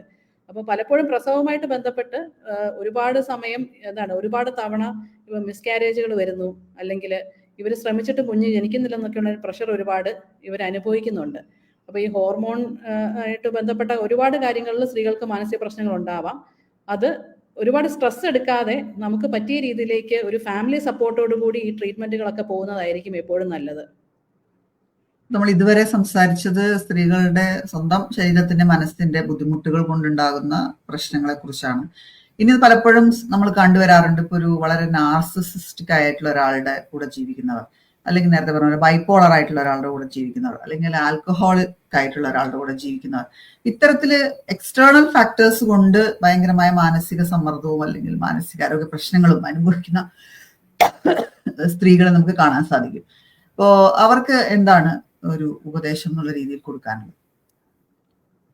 നമ്മൾ റീസെൻ്റ്ലി ഏറ്റുമാനൂർ നടന്ന ഒരു കേസ് നമ്മൾ കണ്ടതാണല്ലോ. എങ്ങനെയാണ് ഒരു ഫാമിലി ഇഷ്യൂ ആത്മഹത്യയിലേക്ക് വരെ എത്തിയെന്ന് നമ്മൾ കണ്ടതാണ്. ഈ പറഞ്ഞ പോലെ നമ്മുടെ പാർട്ട്ണർ നാർസിസ്റ്റ് ആണ്, അല്ലെങ്കിൽ മദ്യപാനിയാണ്, അല്ലെങ്കിൽ സംശയരോഗിയാണ്. ഇങ്ങനെയുള്ള എല്ലാ പ്രശ്നങ്ങളും സ്ത്രീകളെ മാനസികമായിട്ട്, സ്ത്രീകളെ എന്നല്ല, ഇതിപ്പോൾ ഒരു സ്ത്രീയാണ് ഇങ്ങനെയെങ്കിൽ അത് പുരുഷനെയും, ആരാണോ നമ്മുടെ പാർട്ട്ണർ അവരെ ബാധിക്കാനായിട്ട് വളരെയധികം സാധ്യതയുണ്ട്. പക്ഷേ ഈ പറഞ്ഞ കാര്യങ്ങളൊക്കെ തന്നെ ഇപ്പോൾ ആൽക്കഹോളിസം എന്ന് പറയുന്നത്, അല്ലെങ്കിൽ സംശയരോഗം എന്നൊക്കെ പറയുന്നത്, നമ്മളൊരു സൈക്യാട്രി ഒരു ഡിപ്പാർട്ട്മെന്റിൽ ഇവരെ അഡ്മിറ്റ് ചെയ്ത് ചികിത്സിക്കേണ്ട ഒരു പ്രശ്നമാണിത്. അത് പലപ്പോഴും അതിനെപ്പറ്റി അവെയർ ആകുന്നില്ല. ഇത് തനിയെ മാറുമെന്ന് വിചാരിക്കുമ്പോൾ വലിയ പ്രശ്നങ്ങളിലേക്ക് ഇത് മാറാറുണ്ട്.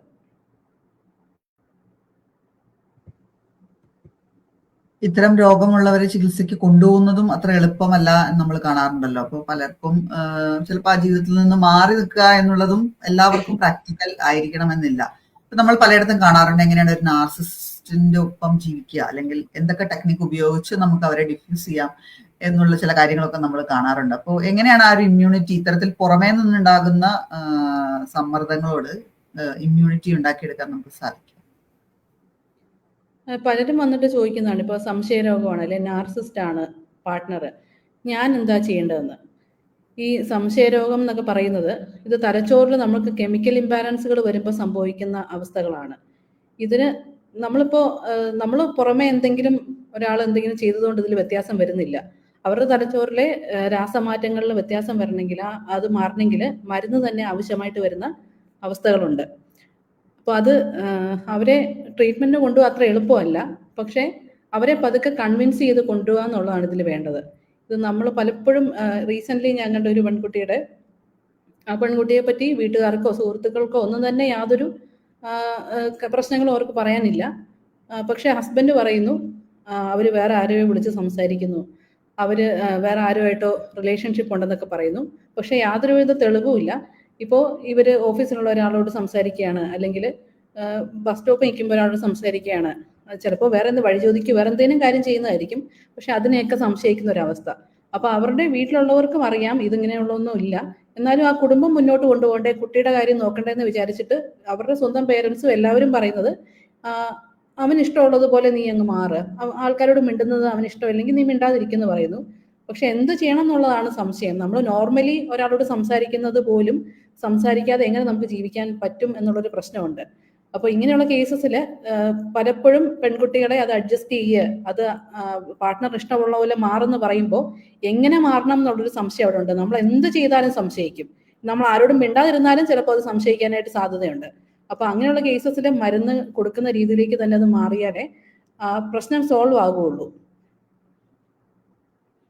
ഈ സംശയരോഗം സത്യത്തിൽ വളരെ വലിയൊരു വിഷയമായിട്ട് വേണമെങ്കിൽ നമുക്ക് കാണാൻ സാധിക്കും. ഇപ്പൊ നമ്മൾ ഈ അടുത്ത് തന്നെ കണ്ടു, ഒരാള് മൊബൈൽ ഫോൺ വാങ്ങിച്ചതിന് ഭാര്യയെ കൊന്ന ഒരു കേസ് നമ്മൾ കണ്ടു. അപ്പോ ഇത്തരത്തിലുള്ള വാർത്തകൾ എന്ന് വെച്ച് കഴിഞ്ഞാൽ ഈ മൊബൈൽ ഫോൺ വാങ്ങിക്കുന്ന അല്ലെങ്കിൽ മൊബൈൽ ഫോൺ ഉപയോഗിക്കുന്ന സ്ത്രീകളെല്ലാം മുളിച്ചോടാൻ നിൽക്കുകയാണ് എന്നുള്ള ഒരു പൊതുബോധം വളർന്നു വരുന്നതായിട്ട് നമുക്ക് തോന്നുന്നുണ്ട്. അപ്പൊ അതിന് പലപ്പോഴും വാർത്തകളും ഒക്കെ ആയിരിക്കാം അതിന്റെ പിന്നിലുള്ള കാരണം. ഈ സംശയരോഗത്തിന് ശരിക്കും ചികിത്സ തന്നെയാണ് വേണ്ടത് എന്നാണ് പ്രിയ പറയുന്നത്. എത്രത്തോളം ആൾക്കാർ അതിൽ അവെയർ ആണ്? അവർ വിചാരിക്കുന്നത് ഈ പറയുന്ന സംശയം ശരിയായിരിക്കാനുള്ള സാധ്യതയാണ് പലപ്പോഴും ആൾക്കാർ കൂടുതൽ കൽപ്പിക്കുന്നത്. എന്ന് വെച്ച് കഴിഞ്ഞാൽ അയാൾ സംശയിക്കുന്നത് ശരിയായിരിക്കാം എന്നായിരിക്കാം ആളുകൾ കൂടുതലായിട്ട്, ബന്ധുക്കളോ അല്ലെങ്കിൽ ഇൻലോസ് ഒക്കെ വിചാരിക്കുന്നത് അവൻ സംശയിക്കുന്നുണ്ടെങ്കിൽ അവൾ സംശയിക്കുന്നുണ്ടെങ്കിൽ എന്തെങ്കിലും കാരണം ഉണ്ടാകും എന്നാണ് ആളുകൾ വിചാരിക്കുന്നത്. ഒരു സംശയ രോഗം തന്നെയാണ് എന്ന് നമുക്ക് എങ്ങനെ തിരിച്ചറിയാൻ പറ്റും? സംശയ രോഗമുള്ളവരുടെ കേസസ് നമ്മുടെ അടുത്ത് വരുമ്പോഴത്തേന് കാണുന്നത് അവരുടെ റിലേറ്റീവ്സിന് ബാക്കി ആർക്കും തന്നെ ഈ സ്ത്രീയെ സംശയം ഉണ്ടാവില്ല. ഈ ഹസ്ബൻഡിന് മാത്രമായിരിക്കും സംശയം ഉണ്ടാവുക, ഒരു പ്രൂഫും ഉണ്ടാവില്ല എന്നുള്ളതാണ്. അതേസമയം എക്സ്ട്രാ മെറിറ്റൽ റിലേഷൻഷിപ്പ് ഉള്ള സ്ത്രീകളെ കൊണ്ടുവരാറുണ്ട്. അവരുടെ കാര്യത്തിൽ വളരെ വ്യക്തമായിട്ട് പ്രൂഫുകൾ ഉണ്ട് ഇവരുടെ കയ്യിൽ. ആ സ്ത്രീകളും സമ്മതിക്കുന്നുണ്ട് അങ്ങനെ ഉണ്ടെന്നുള്ളത്. അങ്ങനെ ഈ പ്രൂഫ് ഇല്ല എന്നുള്ളൊരു വലിയ വ്യത്യാസം ഇതിൻ്റെ അകത്തുണ്ട്. ഇത് മനസ്സിലാക്കിയിട്ടുമാണ് ആൾക്കാർ പറയുന്നത് നീ അഡ്ജസ്റ്റ് ചെയ്യുന്നുള്ളതാണ് അവിടെ ഒരു വലിയ പ്രശ്നമായിട്ട് വരുന്നത്. പിന്നെ എല്ലാവരും ഭാര്യയെ സംശയിക്കുകയോ അല്ലെങ്കിൽ എല്ലാവരും ഭർത്താവിനെ സംശയിക്കുകയോ ചെയ്യുന്നില്ല. ഇങ്ങനെ ഒരു ടെൻഡൻസി ഉള്ള ആളുകളായിരിക്കും ഈ വാർത്തകൾ കേൾക്കുമ്പോഴും അതുമായിട്ട് ഇൻഫ്ലുവൻസ്ഡ് ആവാനായിട്ട് സാധ്യത. നമ്മൾ ഈ പറയുന്ന ന്യൂസുകളിലൊക്കെ ലഹരി മാത്രമല്ല, ലഹരി ഉപയോഗിക്കാത്തവരിലും ഈ സംശയരോഗം വരും. ലഹരി ഉപയോഗിച്ചതിന്റെ ഭാഗമായിട്ട് നീണ്ട നാൾ ഉപയോഗിക്കുമ്പോഴും അതൊരു മാനസിക രോഗത്തിലേക്ക് മാറാം. അപ്പം ഇത് രണ്ടുമുണ്ട്. ഈ സംശയരോഗത്തിനെ അഡ്ജസ്റ്റ് എന്ന് പറയുമ്പോൾ ഈ കൊലപാതകം പോലുള്ള രീതിയിലേക്കാണ് ഇത് പിന്നീട് പോകുന്നത്. എന്തുകൊണ്ടായിരിക്കും ഈ സംശയരോഗം ഉണ്ടാകുന്നതെന്നാണ് നമുക്ക് മനസ്സിലാക്കാൻ സാധിക്കുന്നത്? ഇതിന് അടിസ്ഥാനപരമായിട്ട് അവരുടെ ഇൻസെക്യൂരിറ്റീസ് ആണോ, അതോ അവരുടെ കോൺഫിഡൻസ് ഇല്ലായ്മയാണോ? എന്തുകൊണ്ടായിരിക്കും ഇങ്ങനെ ഒരു സംശയ രോഗം എന്നുള്ള രീതിയിൽ ഒരു മനുഷ്യനിൽ ഉണ്ടായി വരാനുള്ള കാരണം?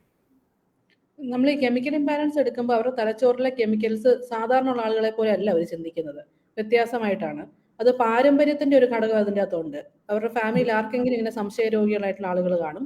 പിന്നെ ഈ പറഞ്ഞവർ തന്നെ സാമൂഹ്യമായിട്ടുള്ള കാര്യം നോക്കിയാൽ ഉറപ്പായിട്ടും അവരെ ആൾക്കാരുമായിട്ട് ഇന്ററാക്ട് ചെയ്യുമ്പോൾ സ്വയം വിലയില്ലായ്മ തോന്നുക, എന്നെ എല്ലാവരും ചതിച്ചിട്ട് പോകും എന്നുള്ള രീതിയിലുള്ള ഒരു കോൺഫിഡൻസ് ഇല്ലായ്മ അവരുടെ ഉള്ളിലുണ്ട്. അവരുടെ ജീവിതാനുഭവങ്ങൾ അങ്ങനെ ചിലപ്പോൾ ഉണ്ടായിട്ടുണ്ടാവും. പക്ഷേ പ്രധാനമായിട്ട് ഈ കെമിക്കൽ ഇംബാലൻസ് ആണ് നമ്മൾ ഇതിൽ കാണേണ്ടത്. പലതരത്തിലുള്ള സ്ത്രീകൾ ചികിത്സയ്ക്കായിട്ട് പ്രിയയുടെ അടുത്ത് എത്താറുണ്ട്. അപ്പോൾ ഇതിൽ കൂടുതലായിട്ട് കണ്ടുവരുന്നത് ഏത് പ്രശ്നമാണ്? ഡിപ്രഷൻ ആണോ, ആങ്സൈറ്റി ആണോ, അല്ലെങ്കിൽ മറ്റു തരത്തിലുള്ള OCD അങ്ങനത്തെ പ്രശ്നങ്ങളാണോ, അല്ലെങ്കിൽ എക്സ്റ്റേണൽ ഫാക്ടേഴ്സ് കൊണ്ടുള്ള ബുദ്ധിമുട്ടുകൾ അനുഭവിക്കുന്ന സ്ത്രീകളാണോ? എന്താണ് ഒരു ജനറലി നമുക്കൊരു ഡാറ്റ എന്നുള്ള രീതിയിൽ കാണാൻ സാധിക്കുന്നത്? ആത്മവിശ്വാസക്കുറവ് വലിയൊരു പ്രശ്നമാണ്. അതുപോലെ തന്നെ ഞാൻ ചെയ്യുന്നതൊക്കെ ശരിയാണോ, ഞാൻ അന്ന് നോ പറഞ്ഞത് ശരിയായോ, അല്ലെങ്കിൽ ഞാൻ കുട്ടികളെ നോക്കുന്നത് ശരിയായിട്ടാണോ, ഞാൻ എന്ത് ചെയ്തിട്ടും ആൾക്കാരൊന്നും ഇത് സമ്മതിച്ചു തരുന്നില്ല ഞാൻ ചെയ്യുന്നത് ശരിയാണെന്ന്, ഞാൻ അത്ര പോരാന്നാണ് എനിക്ക് തോന്നുന്നത്. ചെറുപ്പകാലം തൊട്ടേ ഞാൻ ഇതാണ് കേൾക്കുന്നത്. അല്ലെങ്കിൽ അവരെ ബോഡി ഷെയിം ചെയ്യുന്ന അവസ്ഥ, ഇത് പണ്ട് തൊട്ടേ ഞാൻ ഇതാണ് കേൾക്കുന്നത്. അപ്പോൾ ഞാൻ ചിന്തിക്കുന്നത് ശരിയാണോ എന്നുള്ള സംശയമുള്ള ഒരുപാട് സ്ത്രീകളുണ്ട്. അവര് നല്ല എഡ്യൂക്കേറ്റഡ് ആയിരിക്കും, നല്ല രീതിയിൽ ജോലി ചെയ്യുന്നവരായിരിക്കും, സമ്പാദിക്കുന്നവരായിരിക്കും, എങ്കിൽ പോലും ഞാൻ ശരിയാണെന്നുള്ളൊരു സംശയം അവരുടെ മുന്നിലേക്ക് എപ്പോഴും വരുന്നുണ്ട്. അപ്പോൾ ഇത് വളരെ കോമൺ ആയിട്ട് കാണുന്നതാണ്. അതുപോലെ ഈ പറഞ്ഞ പോലെ ഡിപ്രഷനും ആൻസൈറ്റിയും ഒക്കെ ഒരു പ്രശ്നമാണ്. അഡ്ജസ്റ്റ്മെന്റ് പ്രോബ്ലം വലിയൊരു പ്രശ്നമാണ്. കാരണം കോമൺ ആയിട്ട് ഇൻലോസുമായിട്ട് അഡ്ജസ്റ്റ് ചെയ്യാനായിട്ടുള്ള ബുദ്ധിമുട്ട് എല്ലായിടത്തും കാണുന്നതാണ്. ഇങ്ങനെയുള്ള അഡ്ജസ്റ്റ്മെന്റ് ഇതൊക്കെയാണ് കൂടുതലായിട്ടും സ്ത്രീകളിൽ നമ്മൾ കണ്ടുവരുന്നത്. ഇപ്പൊ ഒരു സോഷ്യൽ മീഡിയയുടെ ഒക്കെ ഒരു അതിപ്രസരം കൊണ്ടായിരിക്കാം പലപ്പോൾ ഒരു സെൽഫ് ഇമേജ് ഇഷ്യൂ അല്ലെങ്കിൽ സെൽഫ് ബോഡി ഇമേജ് ഇഷ്യൂ ഒക്കെ ഒരുപാടായിട്ട് സ്ത്രീകളെ ബാധിക്കുന്നതായിട്ട് നമ്മൾ കാണാറുണ്ട്. ഇപ്പോൾ കുറച്ച് വണ്ണം കൂടിയിരിക്കുന്നു, അല്ലെങ്കിൽ മുടിയില്ല, അല്ലെങ്കിൽ നിറം കുറവാണ്, എന്തെങ്കിലും തരത്തിലല്ല ഉയരം കുറവാണ്, അങ്ങനെ പലതരത്തിലുള്ള മുഖക്കുരുവുണ്ട്, അങ്ങനെ പലതരത്തിലുള്ള ഒരു കമ്പാരിസണും ഇൻസെക്യൂരിറ്റീസ് ഒക്കെ വളർന്നു വരുന്ന ഒരു കാലം കൂടിയാണ്. ഇത് എത്രത്തോളം സ്ത്രീകളുടെ മാനസികാരോഗ്യത്തെ ബാധിക്കുന്നുണ്ട്? ഇത് ബാധിക്കുന്നുണ്ട്. റീസെന്റ് തന്നെ വണ്ണം കൂടുതലാണെന്ന് ചിന്തിച്ച് ഭക്ഷണം കഴിക്കാതെ ഒരു കുട്ടി മരിച്ചുപോയ അവസ്ഥ വരെ നമ്മൾ കണ്ടിട്ടുണ്ട്. ഇത് വളരെ നമ്മൾ ചെറുപ്പം തൊട്ടേ സൗന്ദര്യം എന്ന് പറയുന്നൊക്കെ സ്ത്രീ വളരെ സൗന്ദര്യമുള്ള ആളായിരിക്കണം എന്നൊക്കെയുള്ള രീതിയിൽ നമ്മളെ വളർത്തിക്കൊണ്ട് വരുന്നതാണ്, പറഞ്ഞു പഠിപ്പിക്കുന്നതാണ്. അതുകൊണ്ട് അവർ വളരെ അതിനെപ്പറ്റി കോൺഷ്യസ് ആണ്. ഇപ്പോൾ പ്രസവശേഷം വണ്ണം കൂടുന്നു അവർക്ക്, പക്ഷേ അത് വളരെ ടെൻഷനാണ്. കാരണം ആളുകൾ ചോദിക്കുന്നത് എന്താ ഇങ്ങനെ, അങ്ങനെയൊക്കെ ചോദിക്കുമ്പോഴേക്കും അവർക്ക് വളരെയധികം അത് മാനസികമായിട്ട് ബാധിക്കാറുണ്ട്.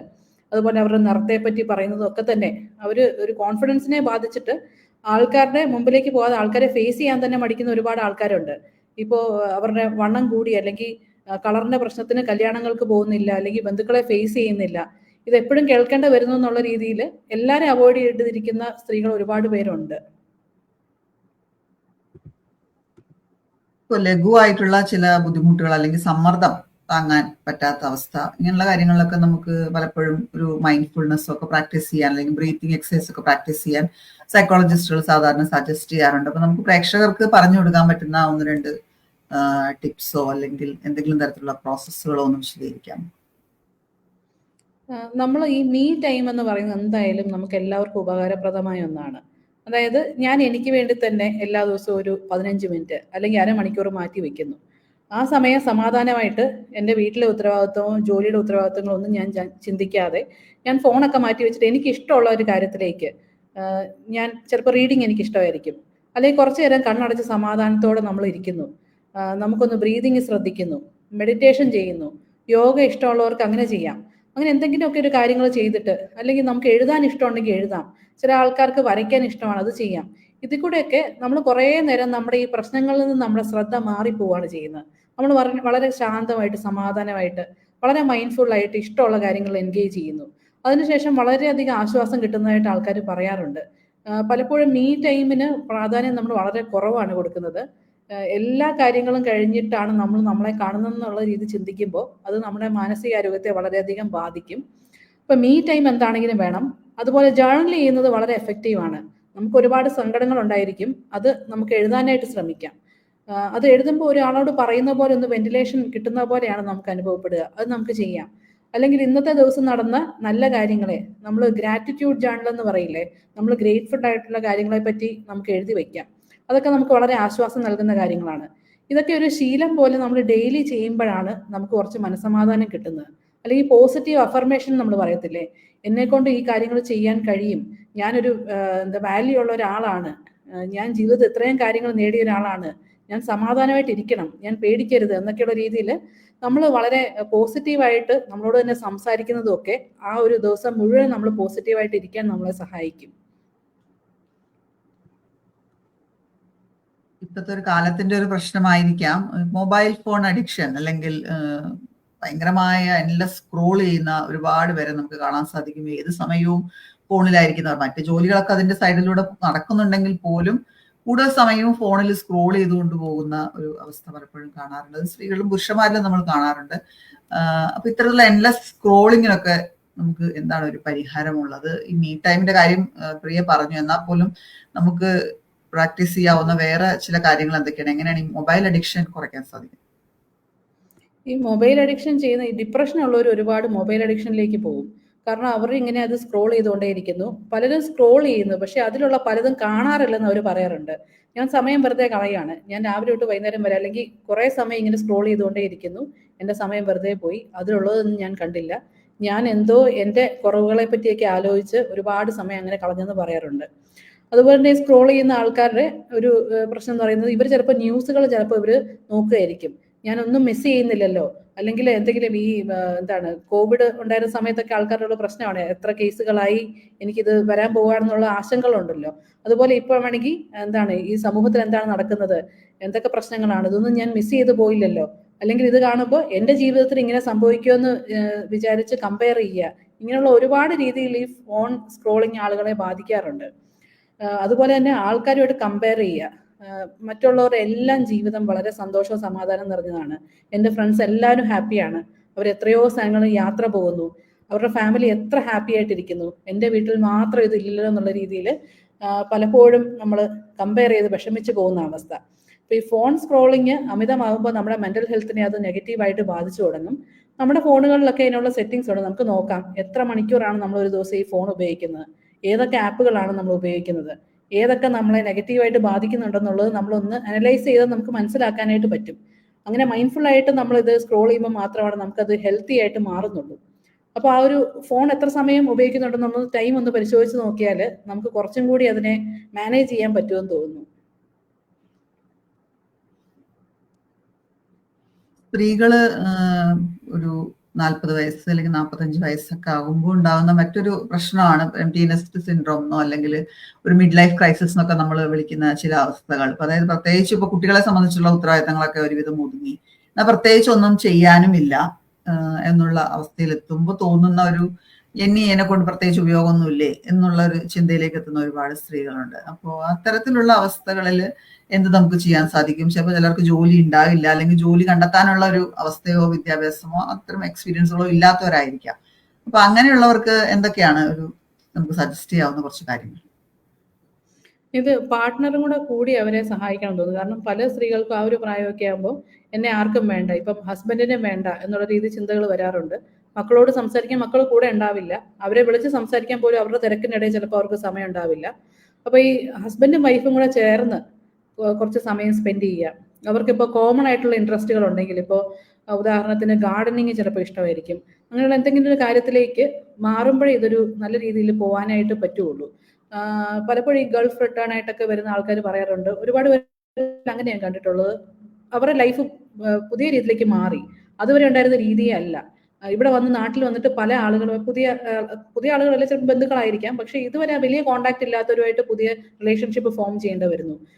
വല്ലാത്തൊരു ഡിഫിക്കൽട്ടി അവർക്ക് അനുഭവപ്പെടാറുണ്ട്, ഒന്നുമായിട്ടും അഡ്ജസ്റ്റ് ചെയ്യാൻ പറ്റാതെ പോകുന്നൊരവസ്ഥ. അപ്പോൾ ഒന്നും ചെയ്യുന്നില്ല ശരിക്കും അവര്.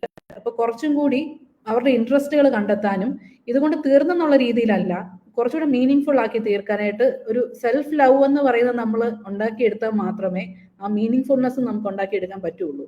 അപ്പൊ പാർട്ട്ണറും കൂടെ ചേർന്നുണ്ടെങ്കിലായിരിക്കും അവർക്കത് ചെയ്യാൻ പറ്റുള്ളൂ. അതിനുവേണ്ടി ശ്രമിക്കണം. അത് കഴിഞ്ഞ് നമ്മൾ നോക്കുകയാണെങ്കിൽ ആർത്തവ വിരാമ കാലഘട്ടത്തിലാണ് പലതരത്തിൽ സ്ത്രീകൾ മാനസികാരോഗ്യ പ്രശ്നങ്ങൾ നേരിടുന്നത്. അതും ശാരീരികമായ അവസ്ഥയുടെ മാനസിക പ്രതിഫലനം ആയിരിക്കാം. എന്നാൽ പോലും കുറച്ചു കാലം ഒരുപക്ഷെ 10 വർഷത്തോളമെങ്കിലും ഒക്കെ അത്തരത്തിലുള്ള ഒരു അവസ്ഥയിലൂടെ കടന്നു പോകുന്നവരാണ് സ്ത്രീകൾ. ഇപ്പൊ മെനോപോസ് ആണ് എന്നവർക്ക് അറിയാം, മെനോപോസിന്റെ ലക്ഷണങ്ങളാണ് എന്നും അവർക്കറിയാം. എന്നാൽ പോലും എങ്ങനെ നമുക്ക് അതിനെ കുറച്ചുകൂടി ഒന്നും മാനേജബിൾ ആയിട്ട് കൊണ്ടുപോകാൻ സാധിക്കും ആ ഒരു കാലഘട്ടം? അത് ഒരുപാട് വറീഡ് ആവാതെ നമ്മൾ ഇരിക്കണം. അതിന് ചിലപ്പോൾ ആ ഒരു സ്റ്റേജിൽ കൂടെ കടന്നു പോയവരോട് നമ്മൾ സംസാരിച്ചെങ്കിൽ കുറച്ചും കൂടെ നമുക്കൊരു ഐഡിയ കിട്ടുമായിരിക്കും. അല്ലെങ്കിൽ ഇതിനെപ്പറ്റി വായിക്കാം, അല്ലെങ്കിൽ നമ്മൾ കൺസൾട്ട് ചെയ്യുന്ന ഡോക്ടറിനോടൊക്കെ ഇതിനെപ്പറ്റി നമ്മളൊന്ന് സംസാരിച്ച് ഇതിനെ നമ്മൾ വളരെ ഉത്കണ്ഠയോടുകൂടി കാണുകയല്ല, എന്തോ സംഭവിക്കാൻ പോവുകയാണ് അല്ലെങ്കിൽ വലിയ പ്രശ്നമാണെന്ന രീതിയിലല്ല. ഇതിന്റെ റിയാലിറ്റി നമ്മൾ മനസ്സിലാക്കിക്കൊണ്ട് നമുക്ക് എന്തൊക്കെ ചേഞ്ചസ് വരുന്നത് മനസ്സിലാക്കുക. ചിലപ്പോൾ നമ്മൾ കുറച്ച് എൻഗേജ്ഡ് ആയിട്ടിരുന്നാൽ ഇതിനെപ്പറ്റി ഒത്തിരി ഓവർ തിങ്ക് ചെയ്യാതെ നമുക്ക് ഇരിക്കാൻ പറ്റുമായിരിക്കും. പ്രത്യേകിച്ച് ഇപ്പോൾ ഹിസ്റ്ററക്ടമി പോലെ യൂട്രസ് റിമൂവ് ചെയ്യുന്ന പോലത്തെ സാഹചര്യമൊക്കെ ആണെങ്കിൽ ചിലപ്പോൾ ആ സമയത്ത് ഒരുപാട് ടെൻഷനും കാര്യങ്ങളൊക്കെ ഉണ്ടാവാൻ സാധ്യതയുണ്ട്. ഹോർമോണൽ ഇംബാലൻസ് കൊണ്ട് വരുന്ന പ്രശ്നങ്ങൾ വരാൻ സാധ്യതയുണ്ട്. അപ്പോൾ കുറച്ചുകൂടി ഇതിനെപ്പറ്റി മനസ്സിലാക്കി റിയലിസ്റ്റിക് ആയിട്ടൊരു എക്സ്പെക്ടേഷൻ വെക്കാൻ പറ്റുവാണെങ്കിൽ കുറച്ചും കൂടി സമാധാനമായിട്ട് ഇരിക്കാനായിട്ട് ആ കാലഘട്ടത്തിൽ സാധിക്കും. പിന്നീട് അങ്ങോട്ട് വാർദ്ധക്യം കടന്നു വരികയാണ് മധ്യവയസ്സ് കഴിയുമ്പോൾ. അപ്പോൾ വാർദ്ധക്യത്തിൽ സാധാരണയായി സ്ത്രീകൾ കണ്ടുവരുന്ന പ്രധാന ബുദ്ധിമുട്ടുകൾ എന്തൊക്കെയാണ്? ഇപ്പോൾ ഉറക്കക്കുറവുള്ളവരുണ്ട്, മറ്റെന്തൊക്കെ വിഷയങ്ങളാണ് നമ്മൾ കാണാറുള്ളത്? ഈ പറയുന്ന പോലെ ഒറ്റപ്പെടൽ അനുഭവിക്കാനായിട്ട് വളരെയധികം സാധ്യതയുണ്ട്. കാരണം മക്കളൊന്നും കൂടെയില്ല, സമയം സ്പെൻഡ് ചെയ്യാനായിട്ടുള്ള ബുദ്ധിമുട്ടുകൾ വരുന്നു. അപ്പോൾ അങ്ങനെ ഒരു ഡിപ്രഷൻ പോലെ അനുഭവപ്പെടാനായിട്ട് സാധ്യതയുണ്ട്. അല്ലെങ്കിൽ പലരിലും കാണുന്നതാണ്, ജീവിതത്തിൽ ഒരുപാട് വർഷം അവർ ഒരുപാട് സ്ട്രെസ് അനുഭവിച്ച് വന്നിട്ടുണ്ടായിരിക്കും. ആരോടും അത് ഓപ്പൺ ആയിട്ട് പറയാതെ, അല്ലെങ്കിൽ ഇതിന്ന് പുറത്തേക്ക് വരാനായിട്ട് അവരൊരു മെഷർ എടുത്തില്ല, അല്ലെങ്കിൽ ആരും അവരെ സപ്പോർട്ട് ചെയ്യില്ല. ഈ ഒരു ഓൾഡ് ഏജിലേക്ക് എത്തുമ്പോഴത്തേക്കിന് വളരെ ഡിപ്രസ്ഡ് ആയി പോകുന്ന സ്ത്രീകളുണ്ട്. കാരണം ഞാൻ ജീവിതത്തിൽ ഇത്രയും അനുഭവിച്ചു, എൻ്റെ ജീവിതം മീനിങ്ലെസ് ആയി എന്ന് പറഞ്ഞ് ചിന്തിച്ചു പോകുന്നവരുണ്ട്.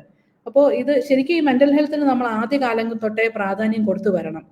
നമ്മളിങ്ങനെ മനസ്സിൽ ഒരുപാട് ഫ്രസ്ട്രേഷൻ ഇങ്ങനെ കുന്നുകൂടി കഴിയുമ്പോഴേക്കും വല്ലാത്ത ഡിപ്രഷനിലേക്ക്, പിന്നീട് അത് മാറാൻ തന്നെ വളരെ താമസം എടുക്കുന്ന രീതിയിലേക്ക് പലപ്പോഴും പോവാറുണ്ട്. അപ്പോൾ നമ്മൾ ഈ പറഞ്ഞ എല്ലാ സ്റ്റേജസിലും ഏറ്റവും ആദ്യം തന്നെ പ്രശ്നങ്ങൾ കണ്ടു തുടങ്ങുമ്പോൾ തന്നെ നമ്മളൊരു അതിനെ ഒന്ന് മാറ്റാനായിട്ടുള്ള എന്തെങ്കിലും സ്റ്റെപ്സ് എടുത്താലാണ് കുറച്ചും കൂടി ഒരു മീനിങ് ഫുൾ ലൈഫ് നയിക്കാനായിട്ട് നമുക്ക് സാധിക്കുകയുള്ളൂ.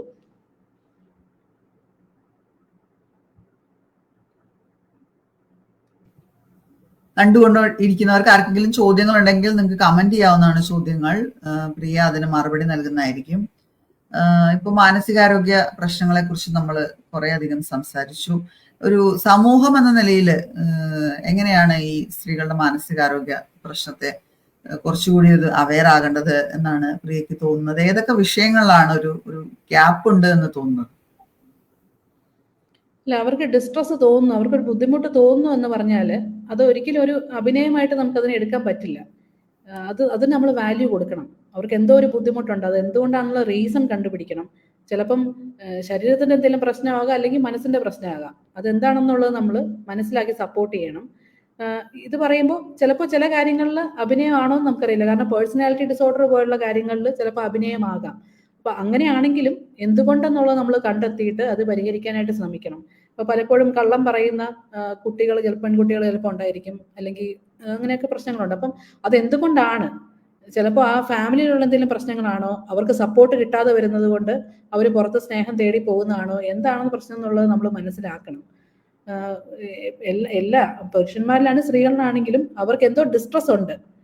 അതിന്റെ കാരണം കണ്ടുപിടിച്ച് ആ കാരണത്തിനെ പരിഹരിച്ചാൽ മാത്രമേ അവരുടെ ഈ പ്രശ്നം സോൾവ് ആകുള്ളൂ.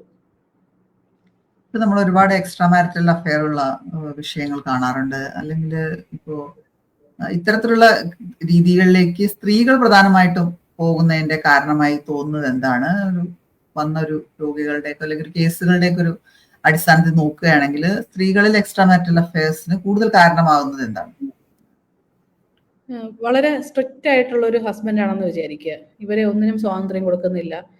ഇവരുടെ ഒരു പാസ്റ്റ് ഹിസ്റ്ററി നോക്കിയാൽ അവരുടെ ഫാമിലിയിലും ചിലപ്പോൾ അങ്ങനെ തന്നെ ആയിരിക്കും. അവർക്കൊരു സ്നേഹം കൊടുക്കാതെയും അവരെ വില കൊടുക്കാതെയൊക്കെ ഇരുന്നതായിട്ടൊരു ഫീലിംഗ് അവർക്കുണ്ടായിരിക്കും. അങ്ങനെയുള്ളവർ ഒരു എക്സ്ട്രാ മാരിറ്റൽ റിലേഷൻഷിപ്പിലേക്ക് പോകാനായിട്ട് സാധ്യതയുണ്ട്.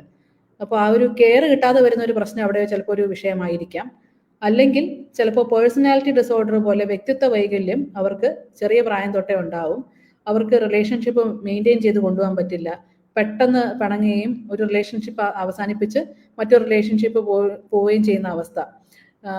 ചിലപ്പം ആൻറ്റി സോഷ്യൽ പേഴ്സണാലിറ്റി ഡിസോർഡർ പോലെ, അതായത് മറ്റുള്ളവർക്ക് എല്ലാവർക്കും കുഴപ്പം വന്നാലും സാരമില്ല, എൻ്റെ കാര്യങ്ങൾ നടക്കണം എന്നുള്ള രീതിയിൽ നമ്മൾ ഇപ്പോൾ ഈ കൂടത്തായി കേസിലൊക്കെ നോക്കുമ്പോഴത്തേന് അങ്ങനെയുള്ള പല കാര്യങ്ങളും കാണാനായിട്ട് സാധിക്കും. അങ്ങനെ ഭയങ്കര സെൽഫ് സെൻറ്റേർഡ് ആയിട്ട് പോകുന്ന സ്ത്രീകളും ഉണ്ട്. അപ്പോൾ ഇങ്ങനെ പല പല റീസൺസ് നമുക്ക് ഇതിനായിട്ട് പറയാനായിട്ട് പറ്റും. അതുപോലെ തന്നെ പല സ്ത്രീകളും പറയുന്നതാണ് ഹസ്ബൻഡിന് എക്സ്ട്രാ മാരിറ്റൽ റിലേഷൻഷിപ്പ് ഉണ്ടെന്ന് കണ്ടെത്തി, അപ്പൊ അതിന്റെ വാശി തീർക്കാനായിട്ട് ഞാനും ഒരു റിലേഷൻഷിപ്പിലേക്ക് പോകാന്ന് പറഞ്ഞു. അപ്പൊ ഇങ്ങനെ പല കാരണങ്ങളാണ് ഇതിലുള്ളത്. ഇപ്പോ നമ്മള് നോക്കുകയാണെങ്കിൽ പലതരത്തിലുള്ള മാനസികാരോഗ്യ പ്രശ്നങ്ങളെ കുറിച്ച് പറഞ്ഞു. ചില മാനസിക വൈകല്യങ്ങളും പലപ്പോഴും സ്ത്രീകൾ കാണാറുണ്ടല്ലോ. ഇപ്പൊ പറയും നമ്മളിപ്പോ നാർസിസിസ്റ്റ് എന്നോ അല്ലെങ്കിൽ ബൈപ്പോളാർ എന്നൊക്കെ പറയുന്ന അവസ്ഥകൾ സ്ത്രീകൾക്കും സംഭവിക്കാറുണ്ട്.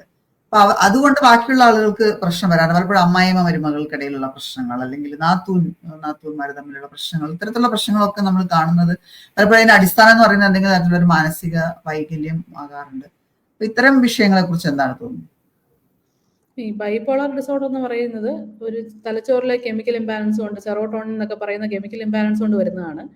അപ്പോൾ ചിലപ്പോൾ ചില സ്ത്രീകൾ ഒരുപാട് പൈസ ചെലവാക്കണം എന്ന് പറയുന്നു, അല്ലെങ്കിൽ ഉറക്കമില്ലാതെ വരുന്നു, ഭയങ്കര ദേഷ്യപ്പെടുന്നു, ഭയങ്കര ഹൈ മൂഡിലേക്ക് ഭയങ്കര ഹാപ്പി ആയിട്ട് സാധാരണ ഉള്ളതിനേക്കാളും കാണപ്പെടുന്നു.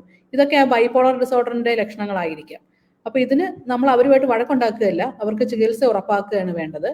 അതേസമയം വളരെ സെൻസിറ്റീവ് ആയിട്ടുള്ള സ്ത്രീകളുണ്ട്. ഇത് ചിലപ്പോൾ ഈ പറയുന്ന ഈ അമ്മായിയമ്മയും മരുമകളും ഒരേപോലെ ചിലപ്പോൾ സെൻസിറ്റീവ് ആയിരിക്കും. കാരണം അവരുടെ ജീവിത സാഹചര്യങ്ങൾ രണ്ടുപേരും അവരുടെ ജീവിതത്തിൽ ഒരുപാട് പ്രശ്നങ്ങൾ അഭിമുഖീകരിച്ചവരായിരിക്കും. ഒരുപാട് അഡ്ജസ്റ്റ്മെന്റിന് വേണ്ടിയിട്ട് മറ്റുള്ളവർ വാശി പിടിച്ചതിന്റെ പേരിൽ അവരുടെ ഇഷ്ടങ്ങൾ നടക്കാതെ പോയവരായിരിക്കും. അപ്പൊ ഈ കുറ്റപ്പെടുത്തലുകൾ കേൾക്കുമ്പോൾ രണ്ടുപേരും വളരെയധികം സെൻസിറ്റീവ് ആകുകയും അതിന്റെ ഭാഗമായിട്ട് പ്രശ്നങ്ങൾ ഉണ്ടാകുകയും ചെയ്യുന്ന രീതികളുണ്ട്. അപ്പോൾ ഒരു പവർ സ്ട്രഗിൾ പോലെയൊക്കെ ആരാണ് മികച്ചതെന്നുള്ള രീതിയിൽ ഒരു സ്ട്രഗിൾ ഒക്കെ വരാനായിട്ട് സാധ്യതയുണ്ട്. ഇങ്ങനെയുള്ള കേസുകളിൽ ഈ അഡ്ജസ്റ്റ്മെന്റ് പ്രോബ്ലം അല്ലെങ്കിൽ ഒരു സ്ട്രഗിൾ വരുന്നെങ്കിൽ നമ്മളത് കൗൺസിലിങ്ങിലൂടെ പറഞ്ഞ് രണ്ടുപേരുടെയും സ്വഭാവത്തിൽ രണ്ടുപേരുടെയും വെൽബീയിങ്ങിന് പ്രാധാന്യം കൊടുക്കുന്ന പോലെ കാര്യങ്ങൾ മാറ്റുകയാണ് വേണ്ടത്. അതേസമയം ബൈപോളർ പോലുള്ള കാര്യങ്ങളിൽ ഈ പറഞ്ഞതുപോലെ നമ്മൾ മരുന്ന് പ്രിസ്ക്രൈബ് ചെയ്യുകയായിരിക്കും ആവശ്യം. നിഷിബ എം നിഷി ചോദിക്കുന്നത് വ്യക്തിബന്ധങ്ങളെ എങ്ങനെ ആരോഗ്യകരമായി കൊണ്ടുപോകാം എന്നുള്ളതാണ്. അതായത് മാനസികാരോഗ്യത്തെ ബാധിക്കാതെ എങ്ങനെ വ്യക്തിബന്ധങ്ങളെ കൊണ്ടുപോകാം, അതിനെന്തൊക്കെ ശ്രദ്ധിക്കണം എന്നാണ് നിഷിബ ചോദിക്കുന്നത്. ഉറപ്പായിട്ടും മ്യൂച്വൽ റെസ്പെക്ട് ഉണ്ടാകുമ്പോഴാണ് നമുക്ക് ആ വ്യക്തിബന്ധം നല്ല രീതിയിൽ കൊണ്ടുപോകാൻ പറ്റുള്ളൂ. ഇപ്പൊ നമ്മളെ എപ്പോഴും കുറ്റപ്പെടുത്തുന്ന ഒരാളുമായിട്ടൊരു ബന്ധം നിലനിർത്താനായിട്ട് നമ്മൾ ആഗ്രഹിക്കുന്നില്ല. അത് ഫ്രണ്ട്സ് ആണെങ്കിലും നമ്മുടെ പാർട്ട്ണർ ആണെങ്കിലും ആരാണെങ്കിലും അങ്ങനെയല്ലേ. അപ്പോൾ ഒരു മ്യൂച്വൽ റെസ്പെക്ട്, അതുപോലെ രണ്ടുപേരുടെയും ഇഷ്ടങ്ങൾക്ക് അവിടെ പ്രാധാന്യം കിട്ടണം.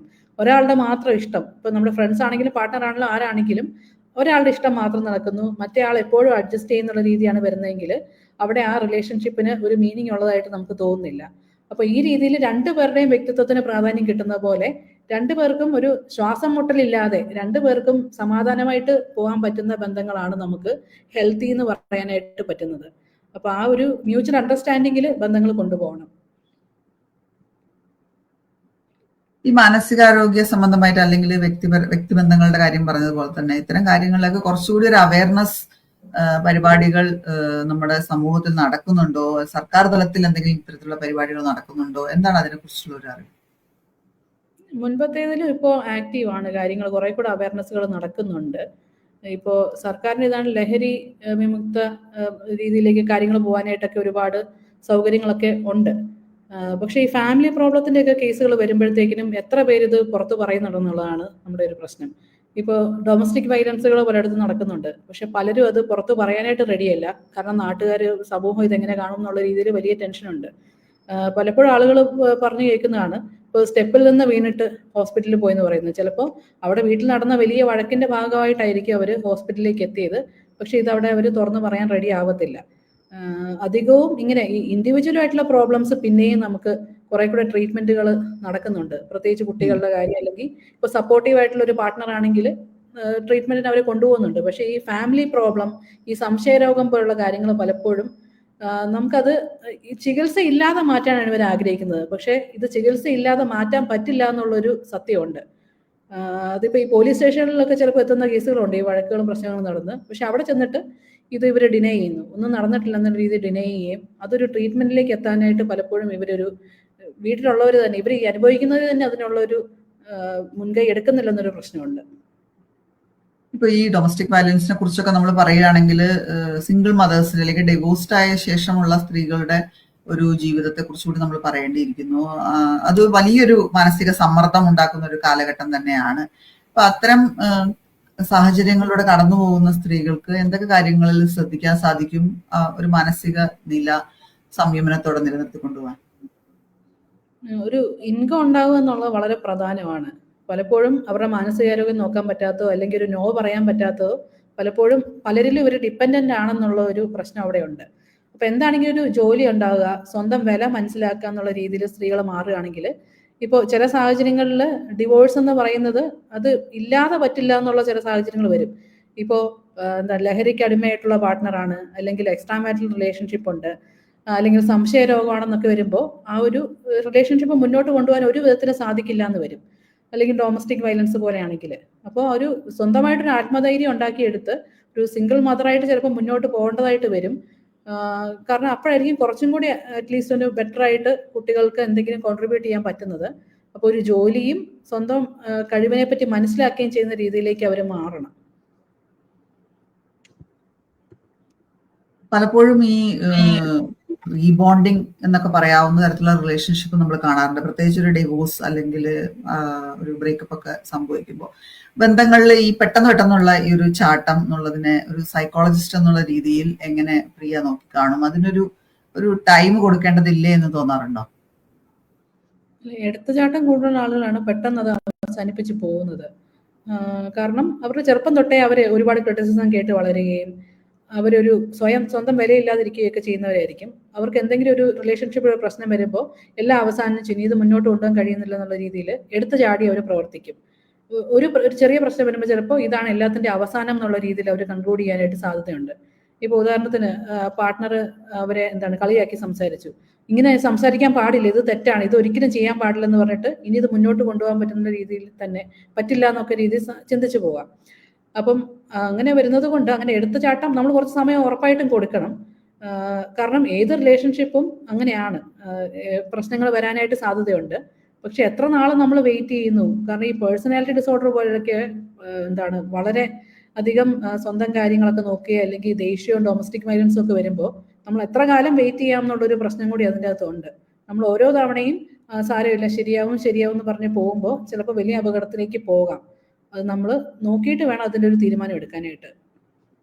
ഞാൻ ഉദ്ദേശിച്ചത് ഇപ്പോൾ ഒരു ഡിവോഴ്സ് ആകുന്നു, പലപ്പോഴും സ്ത്രീകള് ഒറ്റയ്ക്ക് ജീവിക്കുന്ന ഒരുപാട് പേരുണ്ട്, എന്നാൽ പോലും പെട്ടെന്ന് തന്നെ അടുത്തൊരു പങ്കാളി എന്നുള്ളതൊരു അത്യാവശ്യമായി പോകുന്ന ഒരു ഡിപ്പെൻഡഡ് ആയിട്ട്, അതായത് അവരുടെ ഒരു ഇമോഷണൽ ഹെൽത്ത് അല്ലെങ്കിൽ ഒരു മെന്റൽ ഹെൽത്തിനെ വേറൊരു ആളിൽ കൊണ്ട് സ്ഥാപിക്കുന്നത് പലപ്പോഴും നമ്മൾ കാണാറുണ്ട്. പെട്ടെന്നൊരു കല്യാണം കഴിക്കണം അല്ലെങ്കിൽ പെട്ടെന്നൊരു പാർട്ട്ണറെ കിട്ടണം എന്നുള്ളൊരു അർജൻസി പലപ്പോഴും സ്ത്രീകളിൽ നമ്മൾ കാണാറുണ്ട്. അതിനെ കുറിച്ചാണ് ഞാൻ ചോദിച്ചത്. അത് അത്രയും പെട്ടെന്ന് നമ്മളിപ്പോ ഒരു ആൽക്കഹോളിക് ആയിട്ടുള്ള ഒരാളുടെ നിന്നാണ് നമ്മൾ സെപ്പറേറ്റ് ആയത്, അല്ലെങ്കിൽ എന്തെങ്കിലും തരത്തിലുള്ള ഒരു മാനസിക ആഘാത ട്രോമ ഉണ്ടായ ശേഷമാണ് ഈ സംഭവിക്കുന്നതെങ്കിൽ പെട്ടെന്നുള്ള ഇത്തരത്തിലുള്ള റീബോണ്ടിങ് നല്ലതാണോ എന്നാണ് ഞാൻ ചോദിച്ചത്.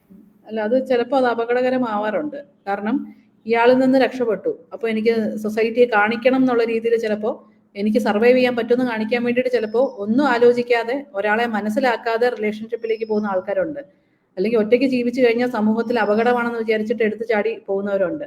അത് അപകടമാണ്. കാരണം അവർ വീണ്ടും ഇതുപോലെ റിലേഷൻഷിപ്പിലാണോ പോകുന്നതെന്നുള്ളത് അറിയില്ല.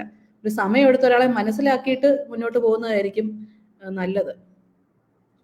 അപ്പോൾ വളരെ രസകരമായിട്ടുള്ള ഒരു ചോദ്യം ചോദിക്കാൻ എനിക്ക് തോന്നുന്നതാണ്. ഇപ്പൊ ഒരു പാർട്ട്ണറെ തിരഞ്ഞെടുക്കുമ്പോൾ അയാൾ ഒരു മാനസികാരോഗ്യമുള്ള ഒരു പാർട്ട്ണറാണ്, അല്ലെങ്കിൽ തന്റെ മാനസികാരോഗ്യത്തിന് വലിയ അപകടമൊന്നും ഉണ്ടാക്കാത്ത ഒരാളാണ് എന്ന് നമുക്ക് ചക്കയാണോ ചുഴു നോക്കാൻ പറ്റുമോ എന്ന് നമുക്ക് ചോദിക്കാം. എന്നാൽ പോലും ഒരു സൈക്കോളജിസ്റ്റ് എന്ന നിലയിൽ എന്തൊക്കെ കാര്യങ്ങളായിരിക്കും പ്രിയ ശ്രദ്ധിക്കുക ഒരു പാർട്ട്ണർ? നമ്മൾ ഈ ഡൊമസ്റ്റിക് വയലൻസ് പോലുള്ള കാര്യങ്ങൾ വരുന്നത് ഭയങ്കര ആങ്കർ ഇഷ്യൂ ഉള്ളപ്പോഴാണല്ലോ. പലപ്പോഴും കാണാറുണ്ട്. ഇപ്പോൾ കല്യാണം തീരുമാനിച്ച സമയത്ത് തന്നെ, ഇപ്പോൾ നമ്മൾ ഈ സിനിമയിൽ കണ്ടതല്ലേ, ജയ കണ്ടതാണ്, അജു വർഗീസിന്റെ ഒരു ക്യാരക്ടറില്ലേ, ഫോണിൽ ഓൺലൈനിൽ കാണാൻ പാടില്ല, എന്താണ് ആരോടാണ് സംസാരിച്ചത്, ഞാൻ കുറച്ച് ഫ്രണ്ട്സിനെയൊക്കെ അവിടുന്ന് അൺഫ്രണ്ട് ചെയ്തിട്ടുണ്ടെന്നൊക്കെ പറയുന്നത് നമ്മൾ കേട്ടിട്ടില്ലേ. അപ്പോൾ ഒരുപാട് കൺട്രോൾ വരികയാണ്, അല്ലെങ്കിൽ ഭയങ്കര ദേഷ്യം പോലെ കാണിക്കുകയാണ്. പലരും പറയാറുണ്ട് ഈ കല്യാണം തീരുമാനിച്ച സമയത്ത് തന്നെ ഇങ്ങനെയൊക്കെ ആയിരുന്നു എന്നുള്ളത്. അപ്പോൾ ഇതൊക്കെ കുറച്ച് റെഡ് ഫ്ലാഗ്സ് ആണ്. കാരണം അത് പിന്നെ അവർ തുടരാനായിട്ട് സാധ്യതയുണ്ട്. അതുപോലെ തന്നെ ചിലപ്പോൾ ഒരു ആൾ സെൻസിറ്റീവ് ആയിരിക്കും. ഇപ്പം മറ്റേ ആൾ അത്ര സെൻസിറ്റീവ് അല്ല, കുറച്ചുകൂടെ ടോളറൻസ് ലെവലുള്ള ആളാണെങ്കിൽ ആ റിലേഷൻഷിപ്പ് ചിലപ്പോൾ കുറച്ചുകൂടെ മുന്നോട്ട് കൊണ്ടുപോകാൻ പറ്റും. പക്ഷേ പല കേസുകളും നമ്മുടെ അടുത്തുനിന്ന് രണ്ടുപേരും ഒരുപാട് സെൻസിറ്റീവും വളരെയധികം ദേഷ്യമുള്ള ആൾക്കാരുമായിരിക്കും, അഡ്ജസ്റ്റ്മെന്റ് വളരെ ബുദ്ധിമുട്ടുള്ളവരായിരിക്കും. അങ്ങനെ വരുമ്പോൾ ആ റിലേഷൻഷിപ്പ് മുന്നോട്ട് പോകാനായിട്ട് വളരെ സംഘർഷമുള്ളതായിട്ട് കാണാറുണ്ട്. ഇപ്പൊ നമ്മൾ നോക്കുമ്പോൾ ഇങ്ങനെ എല്ലാം തികഞ്ഞ ഒരാളെ കല്യാണം കഴിക്കുകയാണെങ്കിൽ ആർക്കും കല്യാണം കഴിക്കാൻ പറ്റില്ല എന്നുള്ള പ്രശ്നമുണ്ട്. പക്ഷെ നമുക്ക് ഏത് ടോളറേറ്റ് ചെയ്യാൻ പറ്റും, ഏത് ടോളറേറ്റ് ചെയ്യാൻ പറ്റില്ല എന്നുള്ളത് നമ്മൾ മനസ്സിലാക്കിയിട്ട് വേണം ഇതിലേക്ക് മുന്നോട്ട് പോകാനായിട്ട്. എന്തായാലും വളരെ അറിവ് പകർന്ന ഒരു സെഷനായിരുന്നു. ഒരുപാട് വിവരങ്ങൾ നമുക്ക് ലഭ്യമായിട്ടുണ്ട് ഈ ഒരു ലൈവ് സെഷനിലൂടെ. കണ്ടിരുന്ന എല്ലാവർക്കും എന്തെങ്കിലുമൊക്കെ ഒരു ടേക്ക് അവേ ഉണ്ടായിരുന്നു എന്ന് ഞാൻ വിശ്വസിക്കുന്നു. അപ്പൊ ഇത്രയും വിശദമായിട്ട് ഈ സ്ത്രീകളുടെ മാനസികാരോഗ്യത്തെ കുറിച്ച് സംസാരിച്ചതിന് വളരെയധികം നന്ദി പ്രിയ. നമുക്ക് അടുത്ത തിങ്കളാഴ്ച മറ്റൊരു വിഷയവുമായിട്ട് വീണ്ടും കാണാം. ഏതെങ്കിലും വിഷയത്തിൽ സൈക്കോളജിസ്റ്റിന്റെ സജഷൻസ് നിങ്ങൾക്ക് ആവശ്യമുണ്ട് എന്ന് തോന്നുകയാണെങ്കിൽ ആ വിഷയങ്ങൾ നിങ്ങൾക്ക് ഈ ലൈവിന്റെ താഴെ കമന്റ് ചെയ്യാവുന്നതാണ്. അത്തരം വിഷയങ്ങൾ ഞങ്ങൾ അടുത്ത ആഴ്ചകളിൽ ഈ ലൈവ് സെഷനിൽ കൊണ്ടുവരുന്നതാണ്. അപ്പോ മറ്റൊരു ലൈവ് സെഷനിൽ വീണ്ടും കാണാം. ഒരിക്കൽ കൂടി നന്ദി പറയുന്നു പ്രിയ. അപ്പോൾ നമുക്ക് ഈ ലൈവ് സെഷൻ ഇവിടെ അവസാനിപ്പിക്കാം. നന്ദി, നമസ്കാരം.